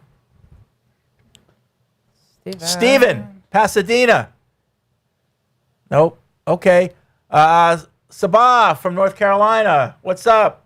Are you back from Italy? Hey, gentlemen. Yeah. We just got back yesterday. Oh my goodness, that was a great trip. I walked about, I think maybe 20,000, one time 30,000 steps a day. Yeah, a lot Everybody of was so polite. Yeah, we did Rome, Florence, and Amalfi Coast. It was awesome, and it was the first trip I was thinking about that I wasn't looking forward to coming home. Oh, really? That was a really good That's time. a good Yes, trip. sirs, yeah. That's a good trip. Yeah, awesome. Yep. Yeah. The bank account needs to be replenished, though, but other than that, everything was great, and the food was wonderful. Now, y'all talking about sports. Yeah. I grew up with two older brothers, twin brothers, and I always wanted to play with them all the time, so we were, like, always out in the street playing football. I would be the all-time quarterback. We would do, like, a stick in between two trees, and I kicked so many field goals I had foot drop for a week. And then we used to act like we were, like, Evel Knievel and set up, like, ramps, and there'd be, like, wheelbarrows. We'd jump over them or jump over ditches. I used to play a baseball. All the boys in the park, we'd just go there, and I'd be the pitcher. Even the Little League team came with my parents and asked me to be on the team, a girl, on the boys' team. But, of course, they said no because they said it would be too dangerous, so they wouldn't let me play. And we loved basketball, always went out to the park. Now, he was much older than us, but we actually bumped into occasionally Phil Ford playing in the park in Rocky Mount, North Carolina. So he's an all-time great, Absolutely. corner guy from Carolina. He played back in the 70s. He played basketball, Mike. Yeah. Thank you, Paul. Yeah, he was Phil awesome. Ford, But anyway, great the college point is- point guard at North Carolina, played in the NBA for Kansas City. all the Hall of Fame. He would have done good in the league, but he kind of got the drugs. But the point is, nowadays the kids, they can't get off the computer. Like we used to always go outside because we were bored. There was nothing to do in the house. You had 3 channels, so you left and you went and you did things. You didn't come home till dark. Now, I mean, my kids are like in their 20s and they're on the computer. I'm like, go outside, do something, go hit a ball, and it's just different. I think the way we had it, I think is better because you get the personal interaction and you get exercise and fitness. But that's how it is. But I just wanted to comment about that. And Okay. that's why, and I played 3 sports in high school. So, but anyway, love All you right. guys. Thanks, Sabah. Yep. I mean, the kids are spending. When you think about back in my day, there were no computers, so there was 0% of my time spent on a computer. Zero. So I didn't spend any time on a computer, obviously, but I spent my entire childhood on video games. Yes, I didn't even do that. I still had time to go out and play baseball. Well, those and were hockey like, I'm going to play Centipede for, I can maybe make it a half an hour before I start, we would have full leagues of Oh, really? television football. We would, wow. I mean, we dorked it up like that's Evan. fun. I mean, we kept stats, we had trends. Evan would have been like, you run the ball a little bit too much to the right. But we did. We had full leagues of like Atari and television, whatever the car. Everybody had a million games. Yeah, we played constantly. I'm too old, but my cousins, like I don't think the issue is that they're on their phones or their computers too much. It's that everything's organized. They don't just. I think that's the way bigger problem. Their whole day is scheduled. Yeah. From like 8 to 6. Yeah. Their whole day is scheduled, and I'm like, don't you guys ever just like play for fun? I just remember being on the phone and recruiting kids. Let's go. Let's play. I'll meet you. And like begging kids to come outside and play. Yeah, the more you had, the more like it was 4-on-4, 8-on-8, whatever you like. That the more you had, the better it was. We're gonna play the kids in the next neighborhood. Oh yeah, go around the city. Those are tough for blood. yeah. I told you guys, Swan Street. We play at Florence Street. My dominated. My youngest son loves fishing, and that's all he does. He goes around town like he's one of these throwback kids. And this woman called the cops on him a couple of weeks ago, him and his friend, because they were like they try to fish every pond there is. And so the cop comes and he's like, To be honest, I'm just kind of happy you guys are outside doing stuff instead of being in. Why would someone call a cop on a kid fishing? I know, trespassing. Yeah, she didn't want it. She what a actually, Karen. same person called the cops on Aaron Salkin as well. I don't know if you called the cops. She that came one, out because yeah. I told Aaron about the spot. I'm like, they're pulling fish out of this place left and right. So Aaron went with his kid, and I guess the lady came out and doesn't want anyone in the properties, fishing. So Well, it's her property, but I don't know. It's her property? It's her property. Oh, okay. That's not as Karen-ish as I So thought. Campbell go I into take it like back. another house, and now they're like, they trudge through the woods, and that house is fine with it, so they fish down there now. But I just thought it was funny. The cops are just calling the cops is it's great. a little You're much. You outside. could just ask them to leave. I know. They're like 13-year-old kids. Yeah. Yeah. Tyler and Ludlow, the subject line, see the future game. If you were told that the following events would happen in the future, which player do you think it is most likely to be about? All events are about the Patriots unless otherwise specified. Disclaimer, this is just a game and not Paul officially making a statement, just making sure he doesn't get in trouble with his shows. So who is this? Now I'm really anxious to play this game. Who is this player about? What is this about? A Patriot not named Drake May wins Offensive Player of the Year this year. A.J. Brown, right? Yeah, or Ramondre. Or it could be Ramondre. I would have gone trivia on Henderson. I was thinking him too. Okay. Yeah. Someone considered a borderline roster lock, not named Booty, is traded just before the season starts. Christian Gonzalez. Oh, God. That's a huge one. Yeah. That's borderline roster lock, though. Not someone considered a borderline roster lock. Morgan Moses. Yeah. Maybe Caleb Lomu. Yeah. Hunter Yeah. Henry. Has Yeah, a good yeah, camp. And yeah, okay. That's a good one. Pop Douglas. Okay. A player new to the team this year makes a big, memorable play that will be praised by the ball knowers, but not the standard fan, similar to the Douglas block on Henry's touchdown last year. Oh, that's Reggie Gilliam. Yeah, that could be a Gilliam one. That's a good one. he sealed the block in that way. Yeah. Pants are going to be off. I abstain. Or that's a Craig Woodson help play, Like, Just look at how he came attacks. over and helped. He passed him off, and then he He jumped was right. it. He was right to make fun of me before the email because I would just patently push back on the whole premise because there's nothing that any Boston athlete has ever done that was underappreciated. A rookie, not named Lemieux, gets more playing time this year than expected and is a surefire starter moving forward. What's the question? A rookie, not named Lemieux, gets more playing time this year than expected and is a surefire starter moving forward. I mean, there's really, Eli Raridan, I feel like, is the only one that could even really do that, right? Like, I don't know. It could be Prunty? any of them. Yeah, it was I Prunty. guess- Unless you want I to get guess. crazy, be like Yeah. Prunty can actually, Prunty's he actually comes a out good of nowhere. corner. I and don't know. I got a eventually little he's bit a of an eye starter. on him. I got a little eye on him. A PU staffer exits after this season to go cover another sport.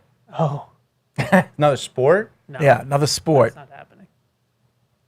I feel like that was directed So if the towards- Bruins came calling, Deuce, you wouldn't That's go too running? many games. Too many games? That's why I was Does, never does interested in Paul baseball. going to do radio full time at the Right. Zach That ship count? has sailed, my friend. Well, I'm just saying, like, Kiss 108. Although we have Morning. a special show coming up next month. I think some fans will want to hear it. wow, nice. Getting the band back together. Yeah. Hardy, Perillo, Hart. On the HPH. Sports Hub. On the Sports Hub? Yeah, next month. Hart? He's doing freelance like that? Yeah. Oh, and they're going to use him? Next month. Yeah. That's awesome. Wait, now say, so what's, give us Are you some details Are you here. breaking news? Yeah, right you now? breaking I know news? he's breaking breaks. news. July 9th, Are you allowed to break? July this news? 9th, Have you 6 to con- 10 a.m. Hardy, Perillo, and Hart? You're gonna break news. This Oh is my gonna- God, you're gonna that's get that's like aggregated. must-listen I feel like radio. we all got to call into that one. Now, what I'm time a of the little day? nervous for 6 Paul. to 10 a.m. 6 to 10 in the morning. Correct. So this Hardy put this together? It's a little appetizer because I believe right here at Boston Stadium. Thank you. There is round of 30, maybe a quarterfinal. Yeah. We have both. July 9th. Yeah. Yeah, July I think 9th it might be is a the quarter. last. I think it might be a It's the quarterfinal. quarterfinal. It's Yeah. the last July game 9th. here at Yeah. the stadium. So that's the Boom. day.